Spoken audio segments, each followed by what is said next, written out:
Hello and welcome to the Wildrose Arcade Podcast, the show that updates frequently all the time. And definitely hasn't been a year since the last one. Yeah, we need to do these more often. I'm here with Nathan, Tom, Holly, and for the first time on the channel, Connor. Hey, I made it. I'm alive. I'm a real person. Yay! Your real boat didn't sink celebrity in the now. middle of the Atlantics or some shit. That weird guy named Connor we used to talk about all the time, we didn't make him up. And he's not a homeless person that I gave $5 to and put in front of a microphone. You told me $10. Shush. Yeah. Shush. It's going to be 3 if you don't keep this up.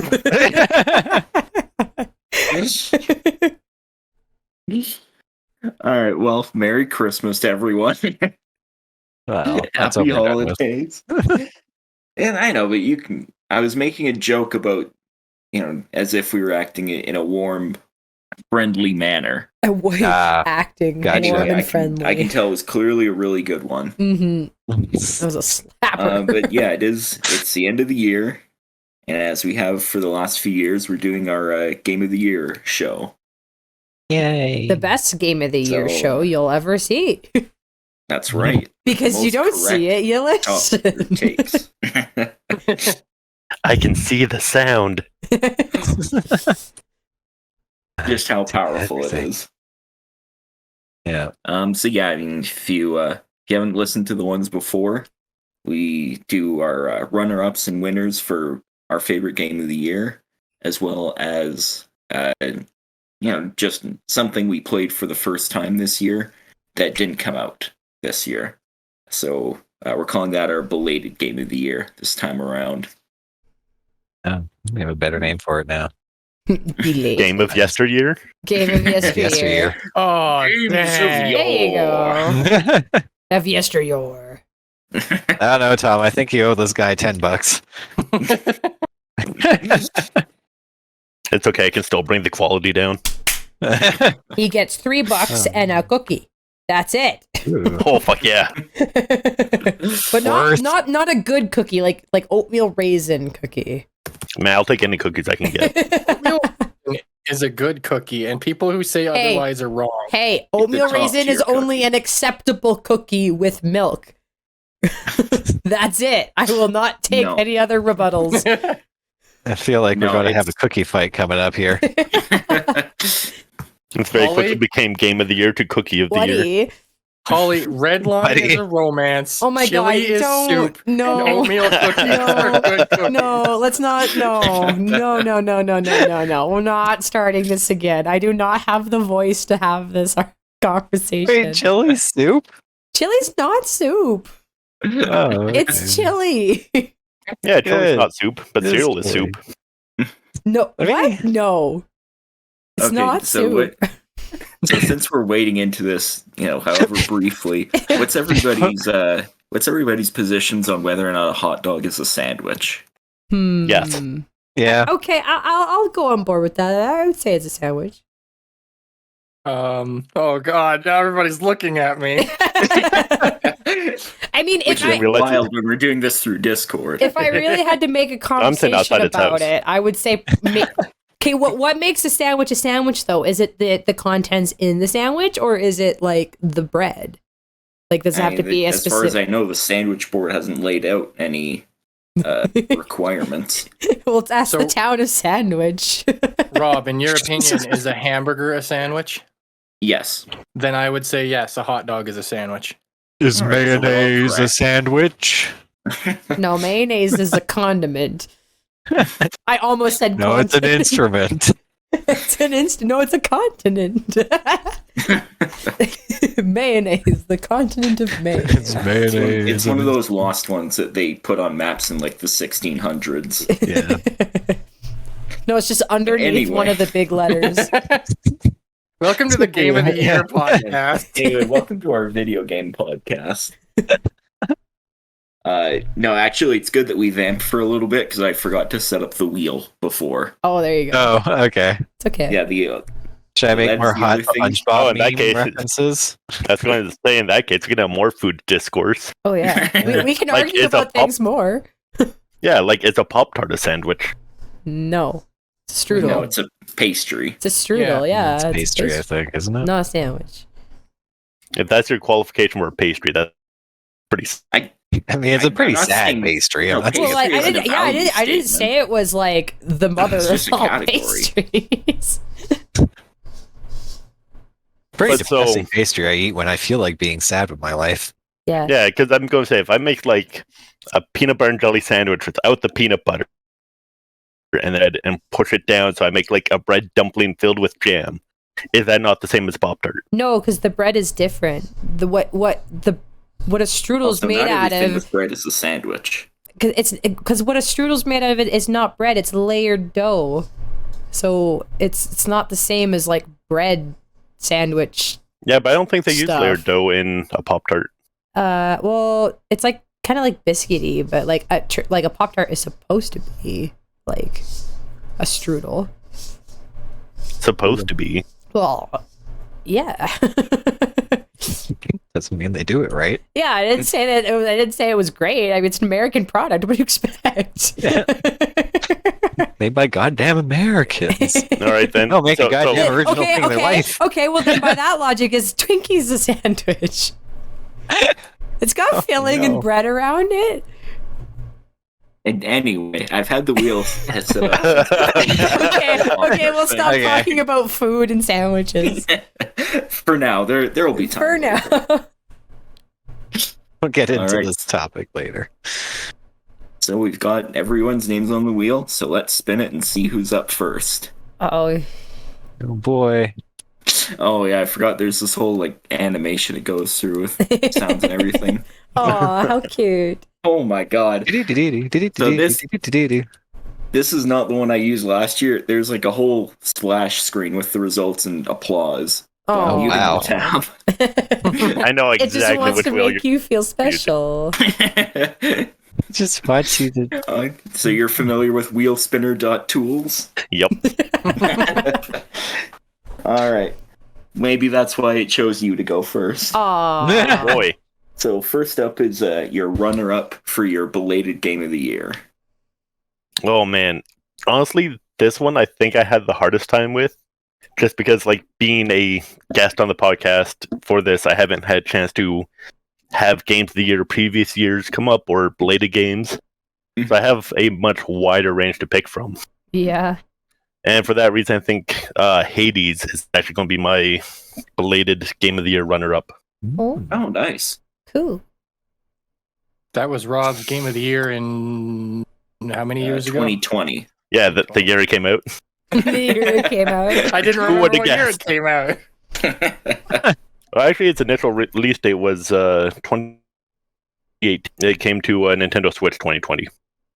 Well, it was early came out in access. early access 2018. Yeah. But So, yeah. Normally, I don't let early access titles be on the board for this, and then Nathan threw that out the window when he brought up Baldur's Gate 3. I'd say like it's eligible for the year it came out early access as well as the year it went gold. yeah. Whatever. Meh. Yeah, I mean, as I was saying, like I picked Hades as my belated Game of the Year just because it did provide me of entertainment. It had a lot of good replayability. Like the story was very well done. The voice acting is incredible in it. And I just really loved getting to hear more about what drove the characters.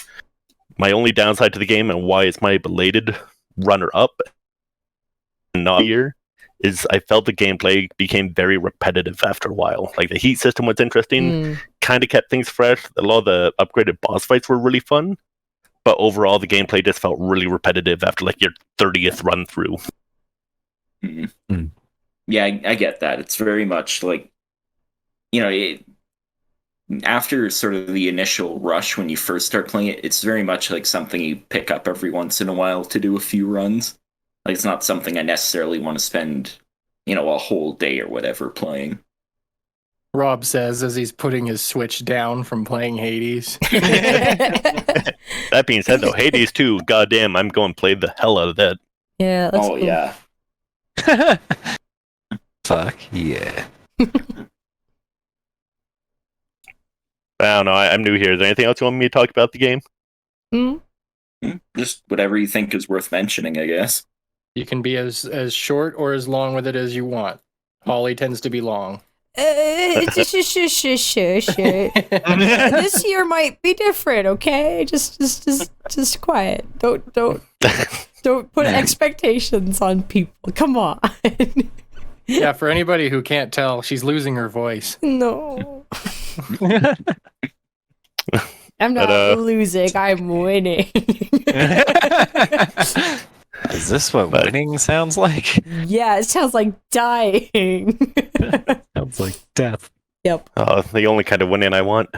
But with Hades, it's actually pretty fitting that we're talking about death, just how every run ends in death. Yeah. But no, like as I said, the voice acting of the game was phenomenal, and I really appreciate the fact that even all the little side characters were voice acted as well. Like I think the only dialogue in the game that doesn't have voice acting is the list talking about how they died or something. Mm. Yeah.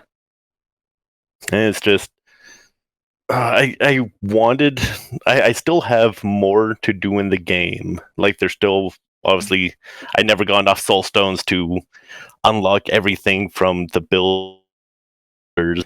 I don't know, it just kind of burned out. And as you said, Rob, like I'll go back to it every now and then, do a couple of runs, just because again the gameplay is fun. It just gets repetitive after a while. Yeah. Yeah.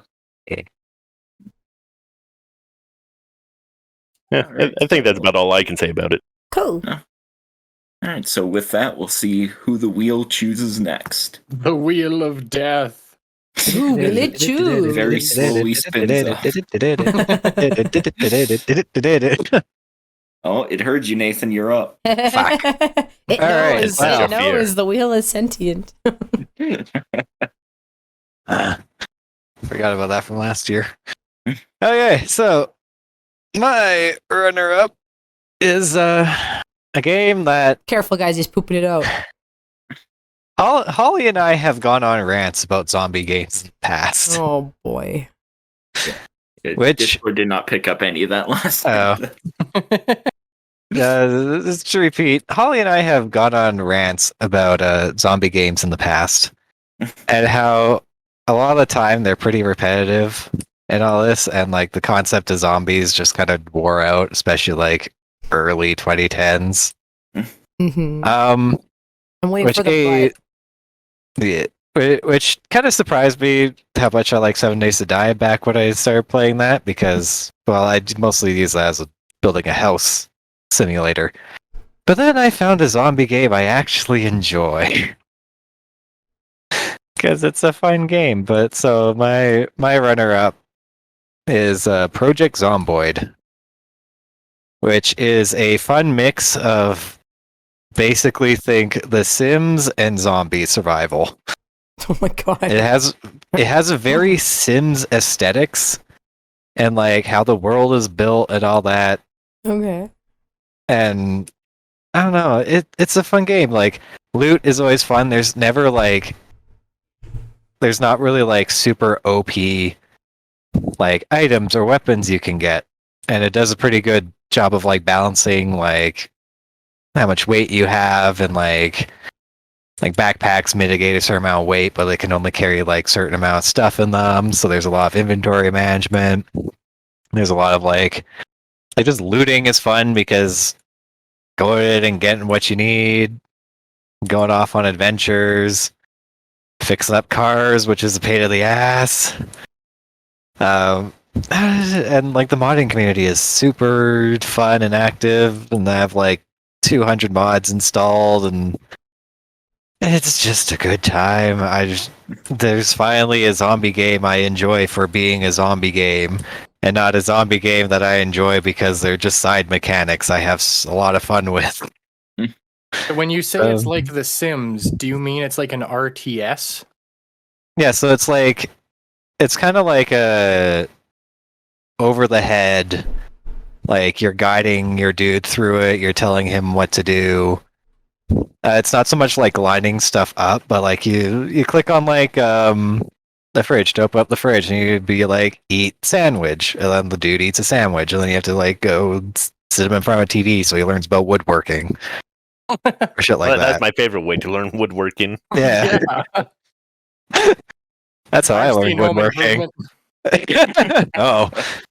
Oh, never mind.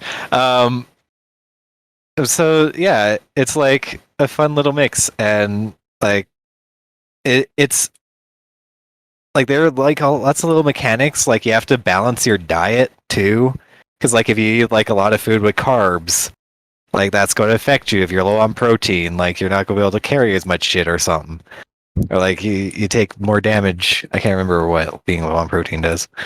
And then there's like you really have to balance. It's a game of which you're never safe. Like even the world around you deteriorates and stuff becomes rarer and harder to find. And like it's fun. I like it. It's a good game. They did a good job balancing it. You're never safe. I've died in horrendous ways or stupid ways. And it's amusing, and they have a lot more stuff coming out, and I'm excited for it. So yeah, that's my spiel. It's a fucking finally a fun zombie game for being a zombie game. You're excited for it? Like you have yet to.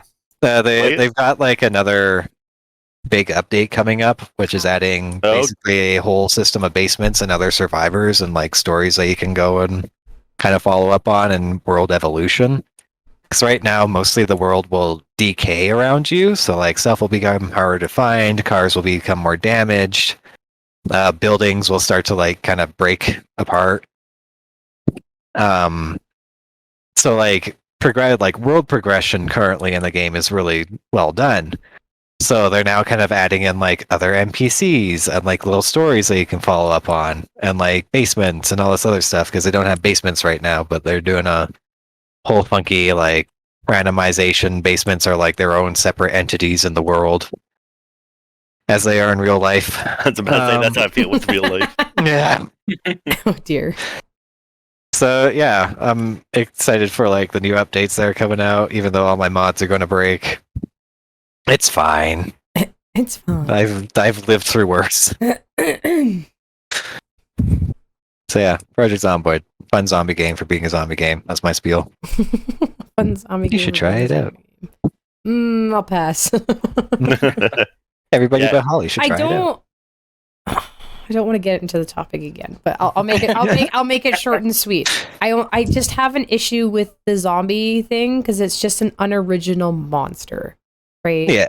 Like I would love to play a game with the same mechanics and concepts if they You can did actually like turn zombies off. if they just and did something survive. more like original, right? So So I they don't did know. like shark, deer, octopus hybrids. Oh fuck yeah, that'd be sick. Yeah. And then they mean- don't just move around at 2 kilometers an hour. Like it's not scary, and they're just gross. Like the only These thing, the motherfuckers only thing run that's at you. scary about zombies is that they're gross, right? And I don't get behind the gross out like horror. Like I like more psychological horror and stuff like that, right? So like So if a monster is more than just gross, then like it's better, right? Like so and yeah, I just obviously was oversaturated by the whole zombie thing because like yeah, back in the 2010s, everything had zombies. Like Red Dead That's true. Redemption did zombies for Christ's sake. So it's actually pretty cool because this one doesn't really lean into the gross factor at all. Mm. Like the zombies are an obstacle, but there's like a lot of mechanics. You can even turn the zombies off and just have like a wicked survival time. Yeah. But because it's basically Sims 1 graphics, like it's not really gross. Yeah. Well, I mean, but it's just They're more just like an active zombies. threat, and you can learn kind of how to herd them, and like the zombies can kind of not only be like a threat but also a bit of a tool to Yeah. use.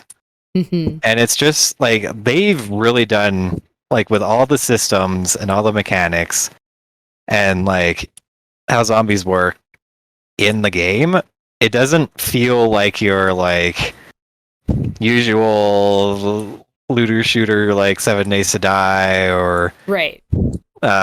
like just average zombie game like Resident Evil or something. It actually feels a lot more, I guess, realistic because metabolism is a bitch. Right. So for me, it's just like, yeah, I wouldn't do well. I'd probably starve, and this game's just perfect it to me. But I don't know. It's a really good game because all these mechanics and it's really well balanced.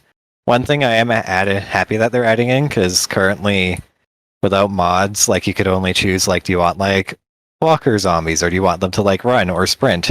They're adding one that randomizes it, so like that's going to be terrifying. You never know. I already have a mod that kind of is like a Silent Hill type mod on it, where like sometimes a fog will roll in and suddenly like cars won't work and electronics are spotty and like you're just Oh, that's cool. out of your house and like everything goes ballistic and it's like, oh fuck. That's cool.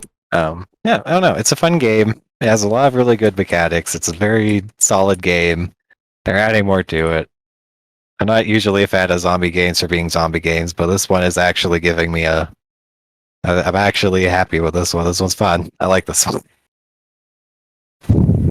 Good job.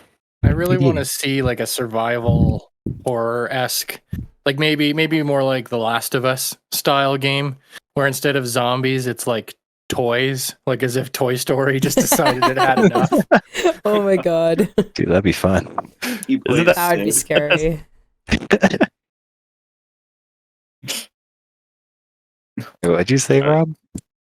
Isn't that I like the said what? you could play a Sid. Oh, yeah. Oh yeah. For some reason, I thought, isn't that just The Sims? I'm like, no. There's a lot of weird shit that can kill you in The Sims, but no.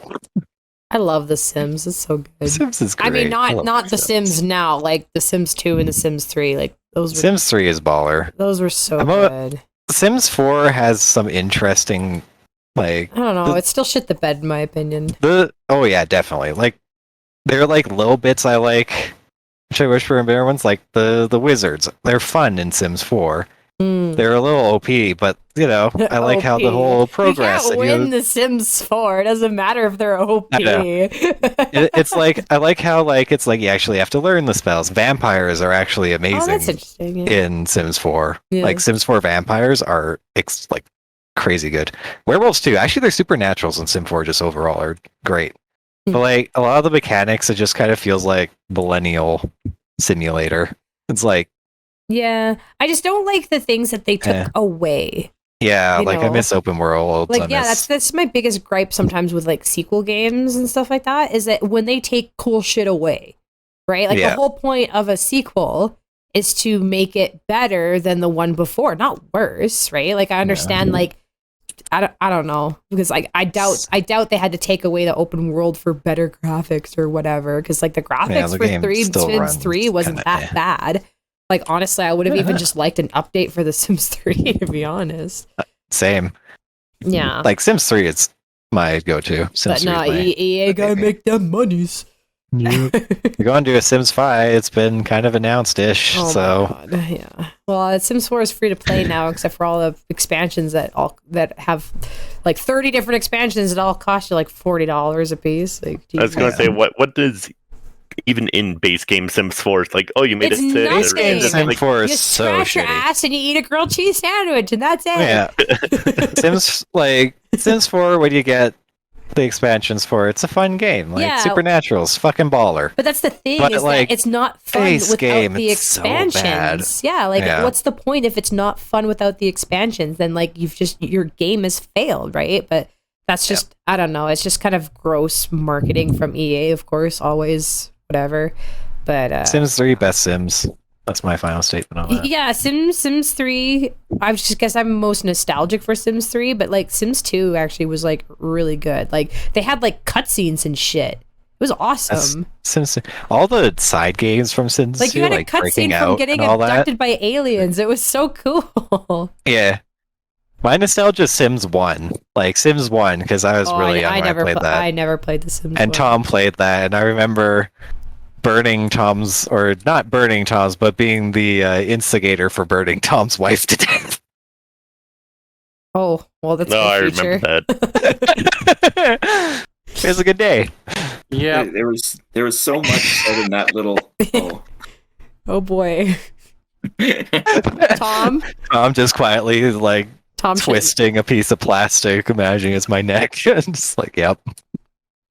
I was like, this is Tom, why- should I be worried? And this is why we're doing this over Discord and not at Tom's place. Exactly. This is why Nathan doesn't sleep over now that I'm married. Because he sets his wife on fire, it seems. In case I watch you go to the bathroom, not let you go to sleep, and then burn your house down. Oh, God. That sounds awful. After That sounds like a commenting how bad watching Tuesday. how your house is might be a little more interesting than watching my grass grow. Oh gosh. Well, this has been our Sims retrospective. Dude, Sims is great. Fuck yeah.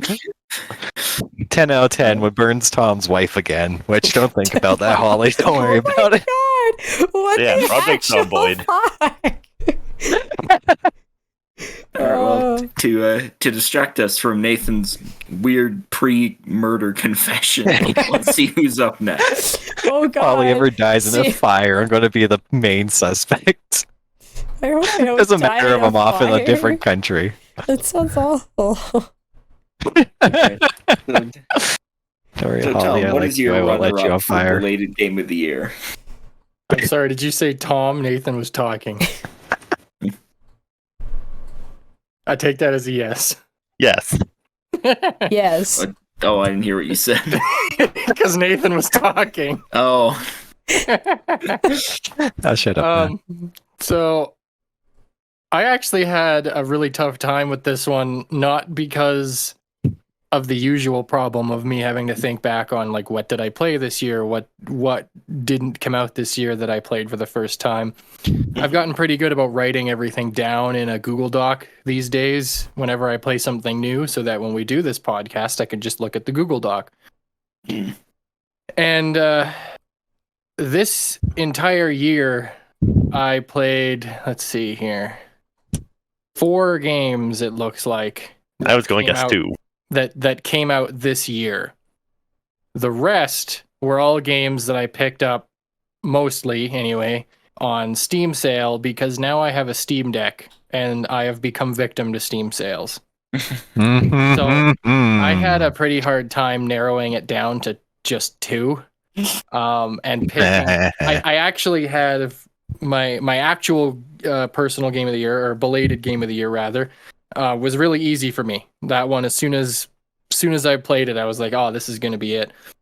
The runner-up was tough. So after much stipulation, I've decided that my runner-up for belated game of the year is Quake. Huh. I really did not Nice. expect to enjoy Quake as much as I did. I was in the right mood for kind of a retro aesthetic, fast-paced shooter, and there are a couple either that released recently or are coming out soon that I can't remember exactly. That Sulaco, I think, is the name of one that caught my eye, and every time I would look at those pages down at the bottom on Steam, it would recommend games similar to it, and I kept seeing Quake come up. So I picked up Quake, and Rob and I ended up playing it in the summer, I believe, because it has crossplay, and Rob was able to get it on his Switch. yeah. I've played some online multiplayer. I really enjoy how the game feels. And even though I've only played the campaign about as far as I've played with Rob, I have a lot of fond memories in just the one session Rob and I had of us trying to figure out how these puzzles work, experimenting by just throwing ourselves into lava, watching Rob struggle to make pretty simple platforming jumps. But the game feel of it, I feel shooters, with the exception of Halo, I feel like the arena shooter is kind of disappearing. And I'm hoping with, indie developers taking a lot of inspirations from that era more and more, I'm hoping we'll see an uprise in them. There was a game quite a few years ago, I think it was called Toxic, that wanted to try bringing that back, and it did not succeed. But I've tried getting into games like Arma. Will not support Call of Duty by any stretch of the imagination until Bobby Kotick is out of Activision. Yep. So I really seem to just like arena shooters and how they feel and how fast you can get through them and how the gunplay works. And I feel like that's something that's really disappearing. Quake impressed me with its weapon variety. I mean, pretty much every bullet you shoot looks like a tiny little triangle, but every gun feels different. And having like a little battle axe when you're kind of like this barbarian in this weird hellish science fiction. It's got a very unique style to it, and I really gravitated to it. So I really enjoyed Quake, and the first one was remastered, and I can't remember the name of the developers, but I think they're working on the next Quake game to remaster it, and I'm excited to play that one. That's my runner-up. Ooh. All right, cool. Yeah. Yeah, I Never do. played Quake. I like how fast-paced Quake is. Yeah, again, as Tom was saying, it's that arena shooter feel, and yeah, like definitely miss that. Like as you were saying, and then for me, it was like Unreal Tournament 2004, Unreal 2 were the games that really got me into them. It's just they were very fun games. You just pick up and play and get right into it. Yeah. All right, so let's see who's next. Do you and me, Rob? Who's it gonna be? Oh, hopefully not me. Well, you're in luck, so it's me next. Oh gosh. Wow. It's Nathan again. Yeah. It's Nathan again. Give us your about next The runner-up. Sims. Oh my god. The Sims. All right, so my runner-up for belated game of the year is, now let's see, because I didn't write down the whole title. Let's see if I can remember all of it. It's Shiren the Wanderer, the Tower of Fortune, and the Dice of Fate. Whoa. The fifth. Try it again. Yeah, it actually. Did you just guess at that? No, I think I remember reading that it was the fifth. Oh, okay. You Boy, could what a mouthful. I would have been impressed. So yeah, it's we played Shiren the Wanderer, the DS port of the original on the channel. If anyone's played like any of the Pokemon Mystery Dungeon It was games, a fun game till I starved to death repeatedly. no, that's what makes roguelikes good. True, thanks. I did have a lot of fun with that game. So yeah, I mean it plays a lot like pretty much any Mystery Dungeon game. Plays almost exactly like the original one and the DS port, but they added a lot. Initially I was kind of not lukewarm exactly, but sort of in that vein, just because when you first get into it, the first few areas are a lot easier than the original one. And then you get to the actual hard area, and everything can kill you in like a hit, and you do 1 HP of damage, and it's great. That's what really hooked me. That's what hooked you? Yeah. That sounds infuriating. As a fellow Now that I rogue, think about it, I would have rage quit by then. now that I think about it, that's going to be a theme for all of my picks. Oh dear. Oh yeah. I mean, as a fellow roguelike enjoyer, no, I get it. Yeah. I do too.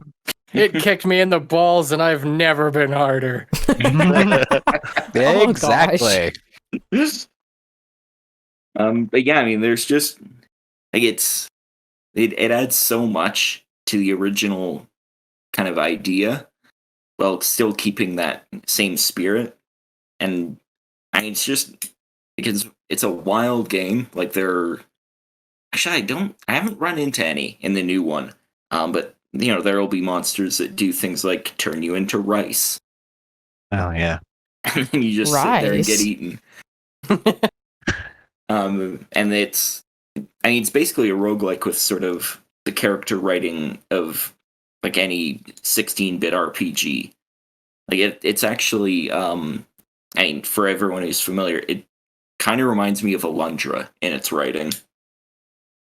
Oh, Like, it's not sort of as I can tell I'm the only one here that's played Alundra. I'm just like, what? I mean, I know the name because you guys played it, but I mean, sounds like somebody hasn't been watching, liking, and oh subscribing. no! Uh-oh. I'm behind. Comment if you've played a lot. Nathan, we all know you only watch the series that you're in.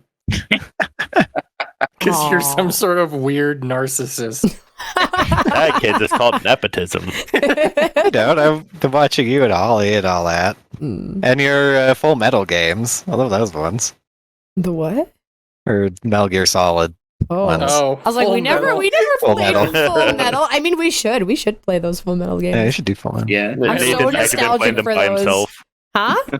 Nathan's been playing those by himself. Oh, Just recorded Yeah. them, just waiting to go. oh yeah. The Just- games we play are the games I'm interested in, so I watch the ones that interest me. What else do you want from me? oh my gosh.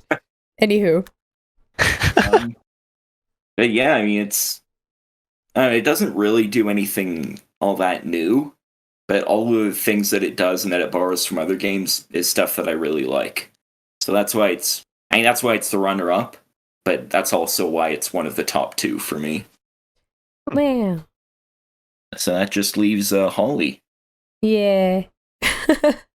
Ollie's turn. Yeah. I'm kind of sad that I am the last. to Wait, go. we're not spinning the wheel? No, because there's no one else. But yeah, because I would like to go out on a high note, but we're kind of gonna go out on a limp, wet noodle here. Because I have I thought so hard, and I even looked up stuff to figure out what did I play this year. And I literally played nothing new that didn't come out this year. And so this whole year has been games of playing what I like to call comfort food. Is I have literally played games this year that I've played over and over and over again.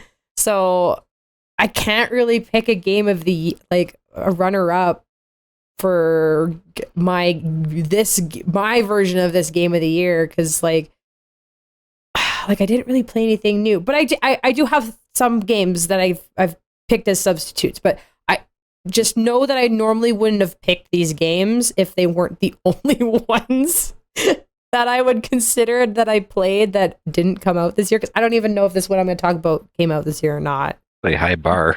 So I guess Really selling me on this. yeah, I know. It's I'm telling you, we're going out on a wet noodle here. Also, isn't this still belated game of the year? Yes. Okay. Yeah, because I don't know if this game came out this year or last year. I don't know, but it's what I played this year that was new. Okay. So, because this game isn't, it's I think it's still in early access. But I played a game called Draconia this year.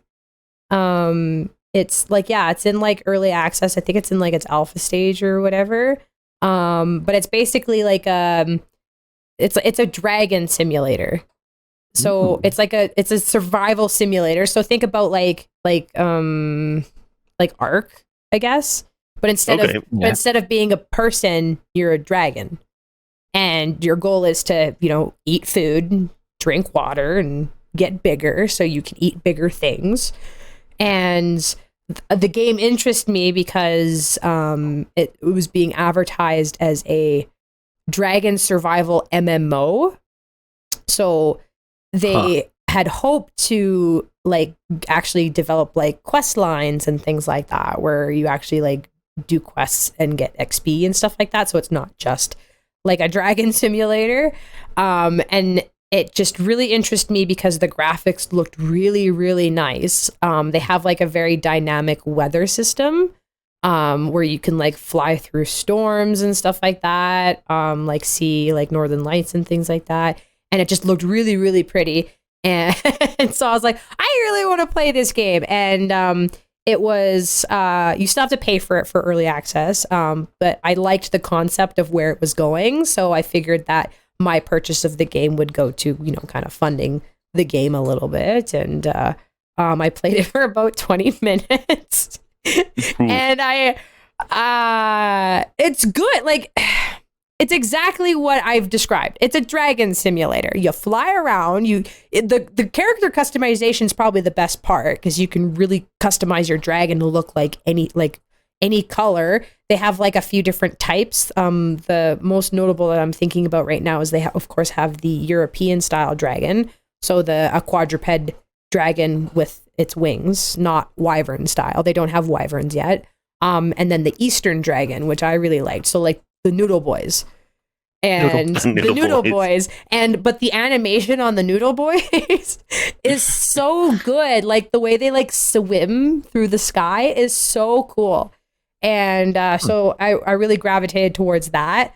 The reason I wouldn't have chosen this as my runner-up if I had played something else this year is because it's an early access game. I played it for 20 minutes. You know, I got kind of bored pretty quickly, because like obviously there's not terribly much to do other than chat with people who are on the server, right? Which is fine too. Like that's whatever. But you kind of just fly around, pick up stuff, eat stuff, drink stuff, and then you get a little bit bigger, and then you can like level up your dragon to be like a big dragon, because you start off as a baby dragon. So that's fun in itself, I guess. But like once you get your dragon to full size, which is like level 20 or something like that, and that doesn't take terribly too long, there's nothing really much else to do other than just make a new dragon and do it all over again, right? So but like I said, this was a game that I did play this year. I don't know if I'm pretty sure it didn't come out this year. I think this game's been in development for a little bit, but I don't know when the alpha like released or whatever. But like it's cool if you're like into like heavy character customization, or even if you just want to fly around as a cute little baby noodle dragon for a while. It's fun, but like it is like a $40 purchase. So it's not, well, Canadian. So it's not like the cheapest thing in the world for just like, you know, a 20-minute experience. Noodle. But noodle. But like I said, if you're really into like customizing the dragons, and like they have a really good photo mode and stuff like that. So it's still worthwhile. It's still worth checking it out. And like if you see it and you think it's worth $40 for you just to putz around in there and have fun for a bit, like it's pretty cool. And I'm interested to see where it goes. And hopefully the developers can really flesh out that kind of MMO dream for it, because I think that would be really cool to have like, you know, a dragon simulator MMO. Like that sounds pretty cool. Yeah. As I used to be pretty big into MMOs back in the day. So yeah, so that's my runner up for this year. Yeah. I mean, I did say it was a wet noodle. I didn't say it was a scaly noodle, but And there were noodly boys there involved. was noodle boys Yeah, they're noodles. involved. I tied that in nicely. I didn't plan it, but hey. Yeah. All right. Well, we'll see if that becomes a Game of the Year contender later on. Years down the road. Yeah. When we're old and gray. When we're old and gray. All right. But in the meantime, it's time to move on to our runners up for Game of the Year. So let's spin the wheel and see who goes first. Everyone's too quiet. They're all afraid. Yeah, we're all waiting in anticipation. Well, it's too bad because the wheel just chose Holly. Oh, hooray! I get to end my suffering quickly. Hooray! Okay, so this is still like our personal Game of the Year, right? So this is runner-up for Game of the Year. Like the ones that actually came out this year. Oh, okay. Oh, which one was that? Oh, okay, I remember. Okay, I'm sorry, I got confused. Okay, so my runner-up for Game of the Year that came out this year is Pokemon Legends Arceus. Or Arceus, however the fuck you want to say it. I don't care. I'm saying it my way.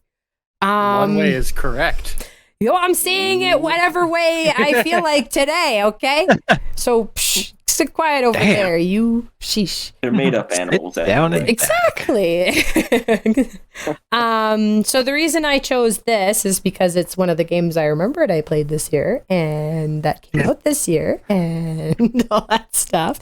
But there is a significant reasons I would have chosen it anyhow. Because like obviously, it's a pretty big leap in concept for the Pokemon Company, which I think everybody can agree on. Because that's like kind of their first attempt to go like open world and like really kind of give us the Pokemon concept. I think a lot of us as kids were like really like that's kind of what our imaginations were kind of working with, right? So I think that in itself kind of deserves recognition for at least trying something new. Because as frustrated as I am with the Pokemon Company for stuff that I've actually mentioned earlier in this podcast, is taking away shit that is cool and then just never doing it again. Mega evolutions. There's my babies. Well, that too, I guess. But just other stuff in general. So it's nice for them to see them innovate and it not go tits up. Like Scarlet and Violet did, I guess. Because otherwise I'd be talking about those games, but I'm not. Yeah, because like I would have liked them to see them go further with the concept, of course, but I appreciate the leap that they took, right? Because like that obviously isn't. That's not the formula. That's not the formula it's been for how many freaking decades. And they took a chance on something different. And I'm always willing to give games recognition for stepping outside the box and trying something different, especially when it's something that fans have been asking for a really long time. And I think it was done decently well. I mean, I'll admit that I didn't play the game fully. Like I haven't actually finished it. I petered out, I want to say around like March I was playing it. Like I still really enjoyed the game and I had lots of fun. I had fun with its mechanics and stuff like that. But that's just the thing with Pokemon is I always think about the things that they did in past games that they're not bringing back in the future games, and it just kind of makes me sad because I'm like, well, they could have done this but they didn't, and now I'm sad. And but overall, I still think it was a really good game. I like kind of like the art style that they went with and stuff. And yeah, no, I don't really have anything much else to say about it. But yeah, it was fun. You know, what's some of the mechanics that you were? I like the ability just to like throw Pokeballs at Pokemon without having to battle them. I mean, obviously, if they refuse the Pokeball, that you'd battle them and stuff like that. So I like those mechanics. I liked kind of more of the open world aesthetic. I wish they had made it a bit more open world. They kind of went with the whole like open zone kind of thing. Yeah. Which in hindsight, looking at Scarlet and Violet was probably actually the better move. Because it probably helped with processing or whatever. Yeah, and I like they brought back being able to take your Pokemon out of the Pokeballs and just pet them and play with them, because like to me that's what Pokemon is capturing cute little things, and like it's like my pet and I want to play with it and pet it and stuff. And then they grow up into a world-destroying horror. Yeah. Just like real pets. Just like real pets, yeah. Yeah, I can't wait for that phase of Teepo's life. Yeah, right? When she turns into a giant animal. Turns into a kaiju. Turns into a kaiju, yeah. But yeah, I know one of the things that, because I just kind of danced around it, but I really liked Pokemon Let's Go Pikachu and Let's Go Eevee more than I thought I would. And one of the things that I just loved about that game was the ability to ride large Pokemon, just any large Pokemon. Like they literally programmed them all to just be rideable. Like you could ride a Charizard, you could ride a Rapidash, you could like like it was pretty much like, taking your Pokemon out of the Pokeball and taking them for a walk. But if they were large enough, you would actually use them as a mount. And I was so excited to see where they would take that mechanic in the future. And then they never did it again. And I was hoping that they were going to do that for Legend Arceus, but then they just kind of give you like other Pokemon that are specific mounts for specific things, which, I mean, gameplay conceptually makes sense, but it was just kind of sad to be given such a cool mechanic and then it'd be like, no, you don't get that no more. It's gone. It's gone.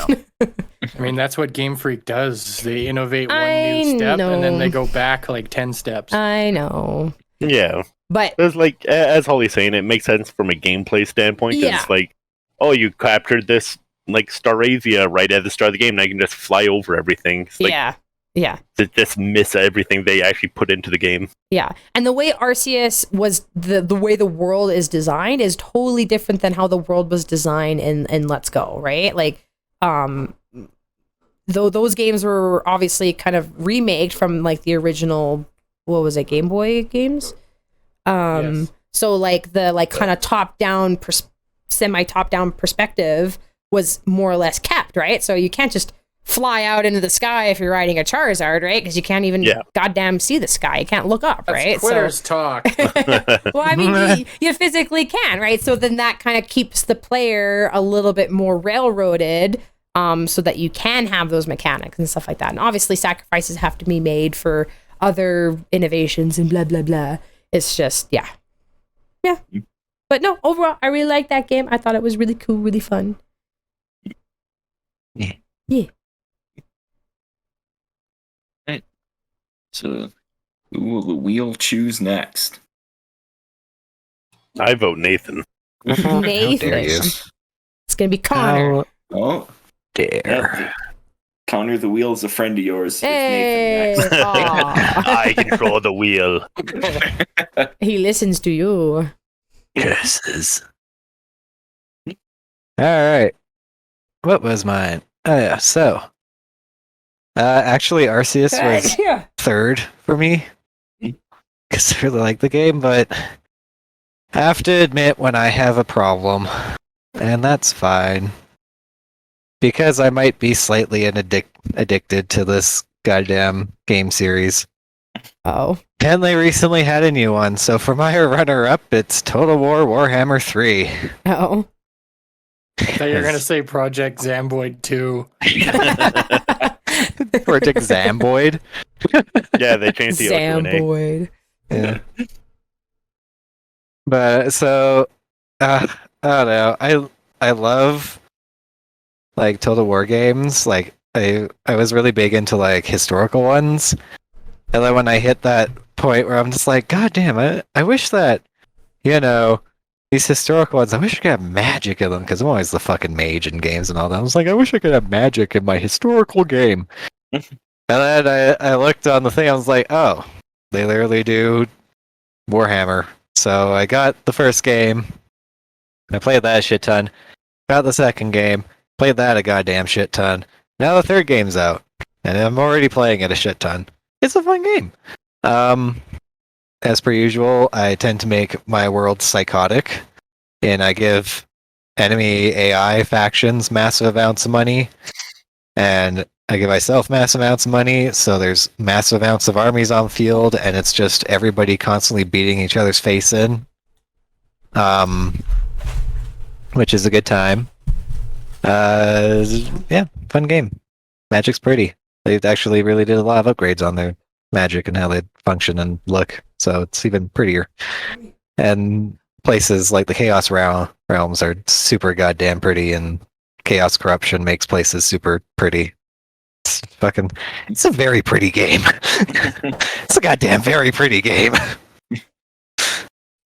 So yeah, I don't know what else to say about it, because I just really like Total War Warhammer.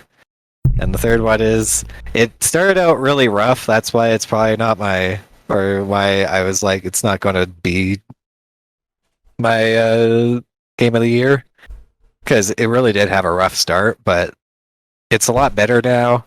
It's a lot of fun. I'm enjoying it. Yeah, good game. Don't worry, bitches. Love the series. Damn. Oh, damn. Bitches. We call Snap. Yeah. Short and sweet on this one. I just like it. All right. And with that, the wheel is spinning again. Oh, and it's me this time. It's me. Oh, little old me. Oh, wow. So it's usually, there's at least like one thing that kind of comes along and surprises me. That didn't happen this year. There was like 4 games that I thought were going to be pretty strong contenders going into the year, and then 2 of them were like very neck and neck for the runner-up spot. In the end, I went with Neon White. Oh. Yeah, excellent choice. Excellent. Excellent. Excellent. that was one that caught my eye at a direct. I think it must have been last year. Mostly just like for the aesthetic, I think is really cool.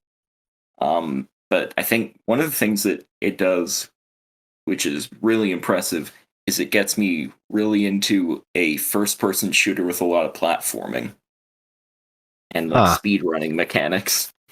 Huh. Interesting.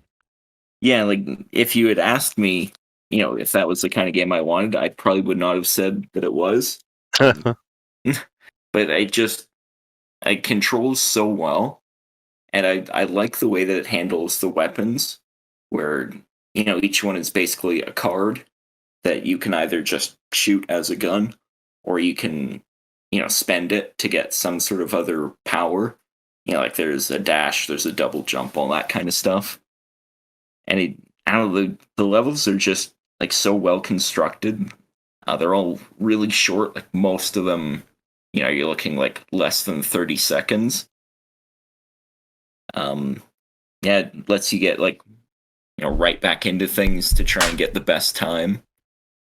Yeah, it controls really well and does a lot of like really unique things. The one complaint that I've heard from a lot of people is like the dialogue and the story. And it is like, it's a lot.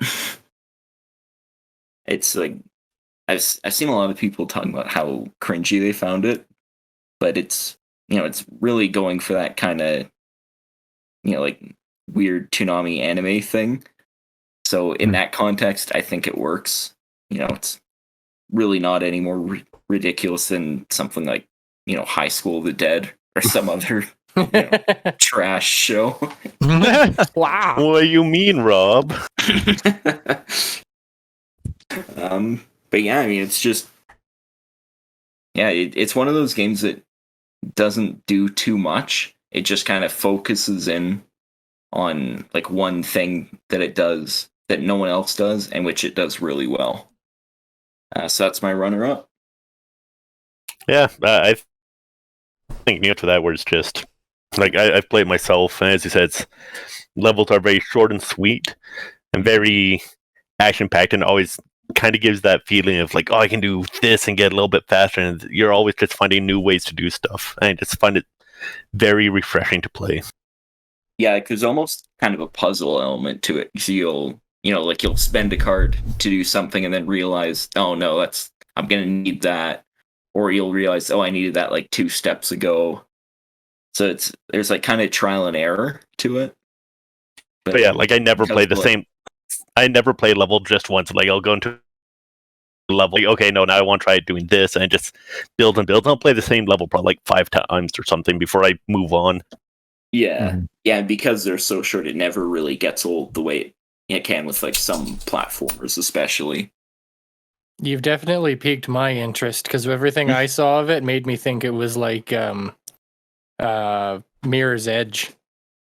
Definitely not. It's funny. It looks really close to Mirror's Edge, and which is funny. Especially, sorry. It's funny because I tried Mirror's Edge and didn't really get into it just because the controls didn't quite feel tight enough to me. Especially you both of you making a point about that, like each level is quick. Especially, I don't know what it is, if it's just age, but as I get older, that becomes more and more of something I value. Like this year, I played Deep Rock Galactic and GTFO, and I do enjoy them. But I guess I could say it because he's on the channel. It pisses Jordan off to no end that I do like one mission with him and then I'm done. And he'll just play it for like 8 hours straight, and I just can't do that anymore. Yeah, those games can be a bit long haul-y at times. Mhm. Yeah, though to be fair, I have also spent a lot of time in like single sittings with Neon White. Like there's a boss fight takes, I think my time on it right now is like 244. In total, I probably spent about an hour and a half trying to beat it. But see, to me, that sounds like it's almost the Breath of the Wild shrines, where you can easily turn it on, do one shrine, be satisfied, turn it off. But when you're in the mood for 1,000 shrines, you could do 1,000 shrines. Yeah, Yeah, I actually, definitely that's say a good that. comparison. All right, so let's see who's up now. I guess while the wheels spin, if Neon White is a game you're thinking about picking up, I definitely recommend it. Cool. Just to go with Rob's runner-up game of the year. Well, now it's time for your runner-up, Connor. Oh shit! damn. Oh no, we're still is. doing that. I love how We're still Too doing far ahead. that. I love how every single one of us shows up for this podcast, but then when it's our turn to talk, it's, oh no, I have to do Oh that. no, I have to do it again. Oh I'm an introverted nerd. I don't like talking. But yeah, for my runner-up game of the year, honestly, it was a harder choice than I thought it would be. Like, looking at their couple of games I played this year, which just didn't wow me as much as I hoped they would. Like, Mario Rabbids Sparks of Hope, I loved the hell out of the first one, and I played that one, and it was just kind of... It wasn't as good as the first one I felt, and there were just so many bugs in it, like game-breaking bugs that prevent you from going forward in the game or completing the Ooh. game 100%. That's not good. But I mean, that's No. just a Ubisoft game. you know what? Good point. Good point. Again, another runner-up for my runner-up, I guess, is Nobody Saves the World. Again, had a Nobody really saves fun the time playing the game, but I played it multiplayer.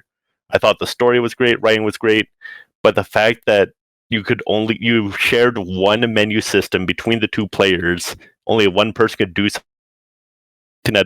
So if one person wanted to change their loadout, they'd pause the game for both people while they did their stuff, then they finished, and then the second player would then pause the game for both players while they did their Ooh. menuing. Oh, that's weird. Yeah, it's a Yeah. little ugly. But It's a little so anyway, ugly. for my actual runner-up, again, belt between these two, but Kirby and the Forgotten Land is going to be my runner-up for Game of the Year. Aw, Kirby. It was just, it's a very aesthetically pleasing, very iconic, it's like been playing Kirby since Super Nintendo days. Yeah. Like first Kirby game. Might have been Kirby Superstar, or no, might have been Dreamland 3. One of those. Or I guess Kirby Superstar. But yeah, I mean, like, what's there to say about it? It's just such a... The dialogue, again, it's very well done. The gameplay of it was just beyond anything I could expect. Like, the environments you're moving through all felt very unique and fresh. It kind of that dystopian world that humanity left behind. Since you've played it, I haven't had the chance to play it, but I have been curious. My favorite Kirby game is Kirby 64. Okay. Is it at all like that? Like there was this weird, terrifying creepiness to the fact that there's all these cutesy characters, and then the villain's just this glowing, de-resed eyeball that eats everything. And I just want to know if this is like that, or if they go too far into the cute. No, they definitely don't go too far into the cute at all. Like, it's Kirby. Kirby plays on... Well, that's what it's about. It's dream worlds and nightmares, right? That's true. And so, yeah, it kind of goes into the same thing. Like the game opens up of just pop stars getting ripped apart by this being that can tear holes in space and pull worlds together. And so, yeah, you go on journey, save all these Waddle Dees, and it's very fun solving some of the puzzles for securing all the Waddle Dees, trying to that they had like time trials that were always a fun challenge to beat. Some of them easy, some of them were extremely painfully difficult. I don't know why I struggled with them so much. But yeah, no, it was a really great game. Not sure what else to say about it, to be honest. All right. Well, I guess that just leaves Tom's runner-up. Again, All right. we do this every year. And you You don't- shouldn't be just commented on it. surprised. I don't do this every year. Well, not you, but he does. So my runner-up, this probably won't surprise any potential long-time listeners, because I've talked about this game, I think 2 years in a row now, about me hoping it would turn out to be good. And my runner-up is Evil West. Oh yeah, I forgot you. It is very short. I beat it in 2-ish, maybe 3 play sessions or something like that. I don't remember exact play time, but it is a beat 'em up, third person shooter beat 'em up. If you've played things along a similar vein as like Devil May Cry, maybe not quite Bayonetta, but that kind of arcadey feel. That's what this game is. It's the universe, I guess, the story. It's basically vampires and supernatural forces of varying degrees in like the 1800s Old West. So you're basically like a Bloodborne-esque monster hunter, but you're a You're a rootin' tootin' cowboy. cowboy. You're Arthur Morgan. You have, just as much as you have like your 6-shooter and your rifle, you've also got these steampunk-esque high-tech like shocking punch fists, and it's just as much a brawler as a shooter. And I just had so much stupid fun of, there's like 6 enemies in front of you. I punch one in the face. I shoot one in the knees. You shock another one and then grab him and throw him into a spike wall, and there's blood everywhere. And then the boss comes out, and I roll like I'm playing Bloodborne, and the boss slams some giant axe down, and I just pull out my fucking rifle and shoot it in the knees. And it was just so much, just it made me feel nostalgic for very early Xbox 360 era. Like that's just kind of how it felt back when games were focused on being games, and we didn't quite hit the marketing machine of microtransactions and shit yet. And you just had all of these companies putting out like Resident Evil 5 or things like Devil May Cry and Bayonetta, just kind of going ham with weird concepts, and that's what this felt like to me. I don't really know what about it really resonated with me so much. I think it was the Game Awards in 2020, I want to say, was when the game was first announced and shown. And right then and there, I was excited to see what it would be. And then coincidentally, it happens to run well on Steam Deck and came out after I had a Steam Deck. So I purchased it and played through it and had a blast.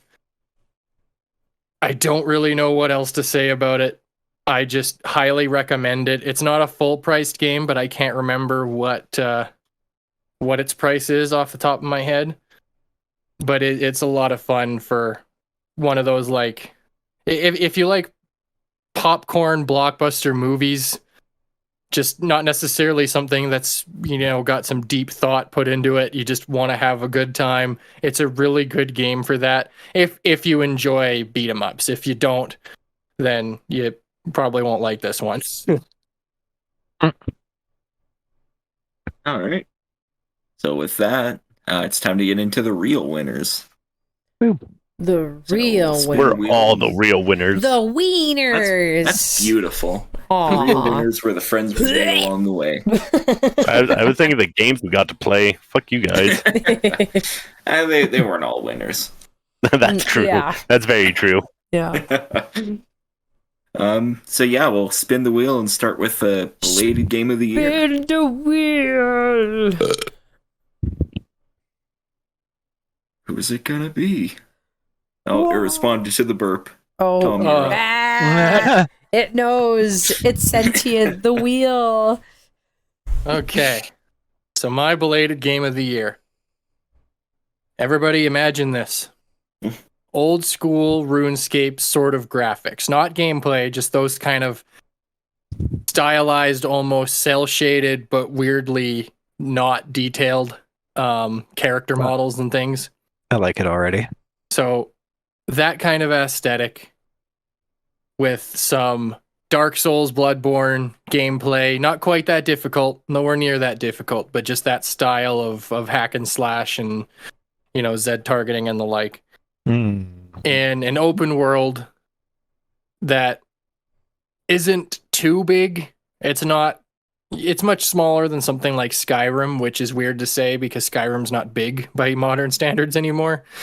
But an open world with a really interesting characters and a really interesting story and a companion system where you basically form a party like you would in something like Mass Effect or Dragon Age. You meet these characters and form a party, and you always take someone with you out on your ventures. The game I'm describing is a game that came out in 2018 called Ashen. And when I first saw it, I don't know what made me gravitate towards it. It was almost, I would almost describe it as a prototype Elden Ring in terms of how its open world functions and behaves. And in Ashen, on top of all that, Ashen also has co-op. You could play with a buddy if you wanted. But back in 2018, I did not have Friends? a gaming gaming PC or anything that would have allowed me to run it. But now that I have a Steam Deck, it's been on my Steam wish list since it came out. So it went on sale at some point and I picked it up. And I really enjoy everything about it. It has almost Journey vibes at times when you're just going through these beautiful atmospheric environments and you end up finding like an optional boss fight or something, and it really feels like you're building your own story along with the narrative that is woven into the game. It does have a direct sort of quest system where there's an individual who you go talk to and says, "Hey, can you help me find my dad?" And he goes with you and you go out into the wilds to find him, and it ends up going down this huge quest chain where you find maybe his dad's dead or something, but at the end of it results in the guy basically almost like a loyalty mission in Mass Effect, just decides to come along with you, and then you start forming this party. And it was a blend of so many different genres that I really like, that it hit me in a way I didn't expect it to. I wouldn't say it's the best at every genre it attempts to incorporate, but it incorporates every piece of its puzzle really well and manages to be very unique, at least from what I've seen. For all I know, there's 80 million indie games out there like this, but I don't know them. And I just had a blast playing Ashen and wandering into caves to seeing giant bone structures and being like, oh, I should probably turn around, but I'm not going to. I want to know what's in there. But yeah, my belated game of the year is Ashen. All right. Cool. That does sound cool. I wanted to play it on the channel at some point, but that's true for a lot of games. Yeah. Yeah, while you're talking about it, I just quickly Googled it and was looking at Really a pretty fun game. Well, on top of, I guess, your detailed rendition of it. Detailed rendition. The images are so vivid. It's almost like you can really see it. Yeah. While I'm sitting here looking at pictures. Wow. Wow. Wow. All right. Who shall the wheel So- choose next? It's going to be Holly. I spoke, so telling you that Keep it in the same house. sentient. Keep it in the same house. Actually, it's Connor this time. Damn it. Hey. O'Connor did speak, so you Time know. called. Honestly, I thought for sure this is going to be my belated game of the year because I played it multiple times. And then Tom started mentioning side-scrolling beat-em-up game. I'm like, oh no, I know I need to have my game of the year. Hmm. Year was going to be Golf Story. Or belated Oh. game of the year was going to be Golf Story. It's this fantastic RPG game disguised as a golf game.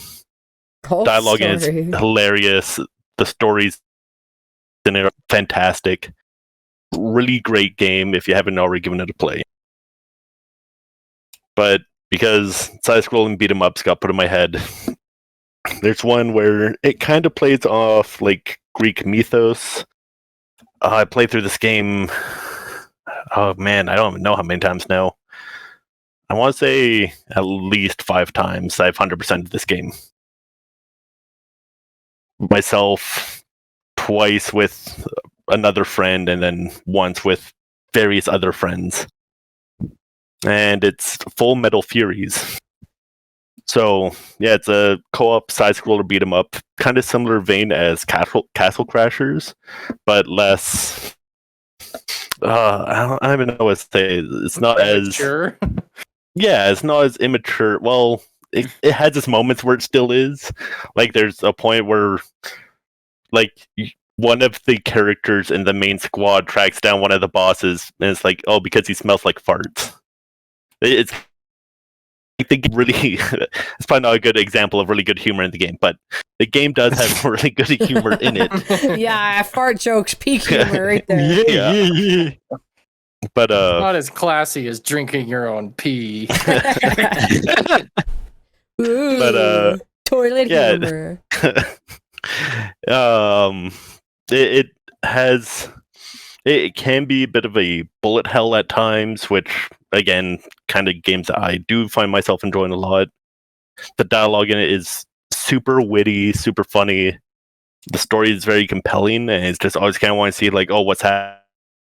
Level design, like each new world, it's always something new gimmicks to it, new enemy types you have to learn how to deal with. And the 4 characters you can play all have very different play styles. Like there's Chris, the, I guess, shield maiden, who has this big shield, can protect herself and her allies. You have Erin, who, all tech savvy, has a revolver that she can shoot, throws out drones. Meg, the sniper, has a grapple hook she can use. And then Alex, the fighter, I guess you'd call her, just uses a big hammer, spins around, counters. And like they all have very unique, fun game styles to play. If you haven't played it, highly recommend it, especially with friends. It's just such a blast, and the level of puzzle design in this game is beyond anything I ever expected. It's from, like, some of the puzzles could be very simple, of, like, oh, hey, there's an arrow and the dirt on the ground pointing this way. And you go over there and like, oh, look, a secret. And then others is just, it gets to the point where you're really having to think outside the box, and it's hard to believe that this is such an unknown game. But yeah, that's why Full Metal Furies is my belated game of the year. Nice. Cool. Who is the wheel's next victim? Who does the wheel have next? I'll tell you, ever want to play Full Metal Furies, let me know, because I will happily play it again. All right, so Holly is up next. I really I don't almost feel felt it. Thrilled about it. I know. I feel bad for this because like I don't feel like I can properly participate because I didn't play anything new. But I'm cheating. Okay, I'm cheating here because the game technically came out in 1997, but the remake came out this year. But my That works. Belated came out this year in a new form. Is Klonoa, the Door to the Phantom Isle. But yeah, I like how the game came out in 1997, so it counts. But I'm not gonna say too much about it because I don't know. I liked it because it's cute and it's a cute little platformer. And shit happens, and that's pretty much it. I'm not gonna talk that much about it because, like, yeah, I don't know. I didn't play it very much, but it was fun, and I think it's a good game. And the original Klonoa I thought was really interesting and innovative, which with its like it had like 2D sprites, but then like 3D backgrounds and such. Which was really interesting, but that's all I'm gonna say about it. Because, like, yeah, no, I don't want to participate in this category. I did not play anything new, and I'm literally grasping at straws right now. So, someone else go. All right, well, we all love games where shit happens. Yes, shit happens. You could have given it like Space Cadet Pinball from Windows 97 or something. No, I didn't play anything. Like I shit you not. Like, okay, with everything that I played this year that didn't come out this year is stuff I've already played. So it's unfair to say that, like, oh, it's my new game of the year because I played it like last year or the year before or 5 years ago. I mean, is there a rule saying that your belated game of the year has to be a game you played this year? Yeah, it has to be like a new game that you played this year. Like new. Like new for you. Well, it has to be an old game that you Like an played for old the game first that's time. new for you that you've played for the first time in this year. Oh, okay. Yeah. Yeah, and if it is, no, call the cops. Yeah. Well, the cops are You here. don't know where I am. The cops are here, so I'll see myself out. Thanks. Bye. So, Tom, you're single now, huh? Yeah, you can find me on what is it? writeaprisoner.com. Ride a convict. Yeah, oh, that's the one. Write a convict. My wife got arrested and then left me. I mean, I'm telling you to go on the website so that you can write me. Writer sassy fan fictions. Wow. You think I'm just gonna give up on you that easily? All right, so let's see who's risking imprisonment next. Yeah. All right, Nathan, which one of us is going to jail? Oh boy. I mean, it'd be Nathan. It's- They haven't discovered my tribe. Oh fuck. My crimes. Alright.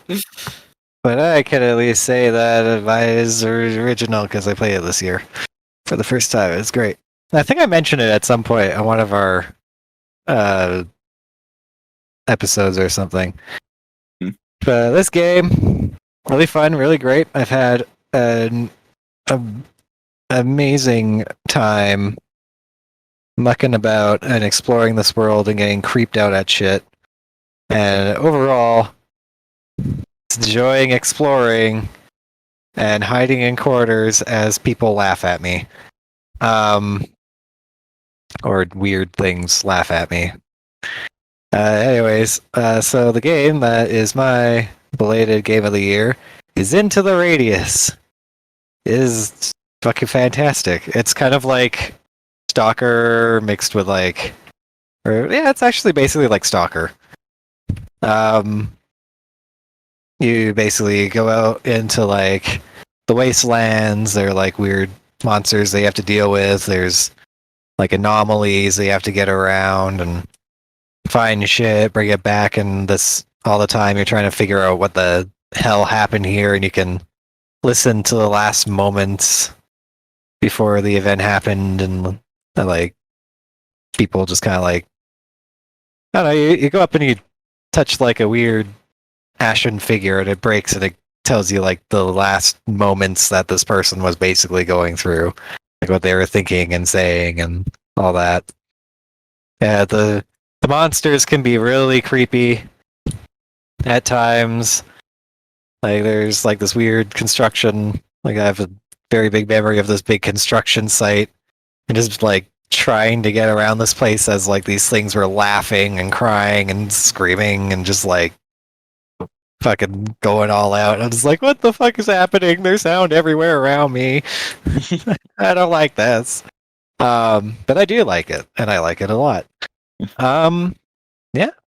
Even I'm pretty much have an end game playthrough now, and even now it's still fun to just go out into the radius and wander around, see the sights, shoot a few people or things. I don't even know what they are. And then you just come back, and I don't know. It's a fun time. It's a fun VR game. I'm very happy with it. Has its moments, has its creepy moments, but I've never had like a. I've never gotten. Oh, okay, I've gotten irritated at the game once, but that was like these electric trap things that are just stupid because they make you drop stuff in your hands.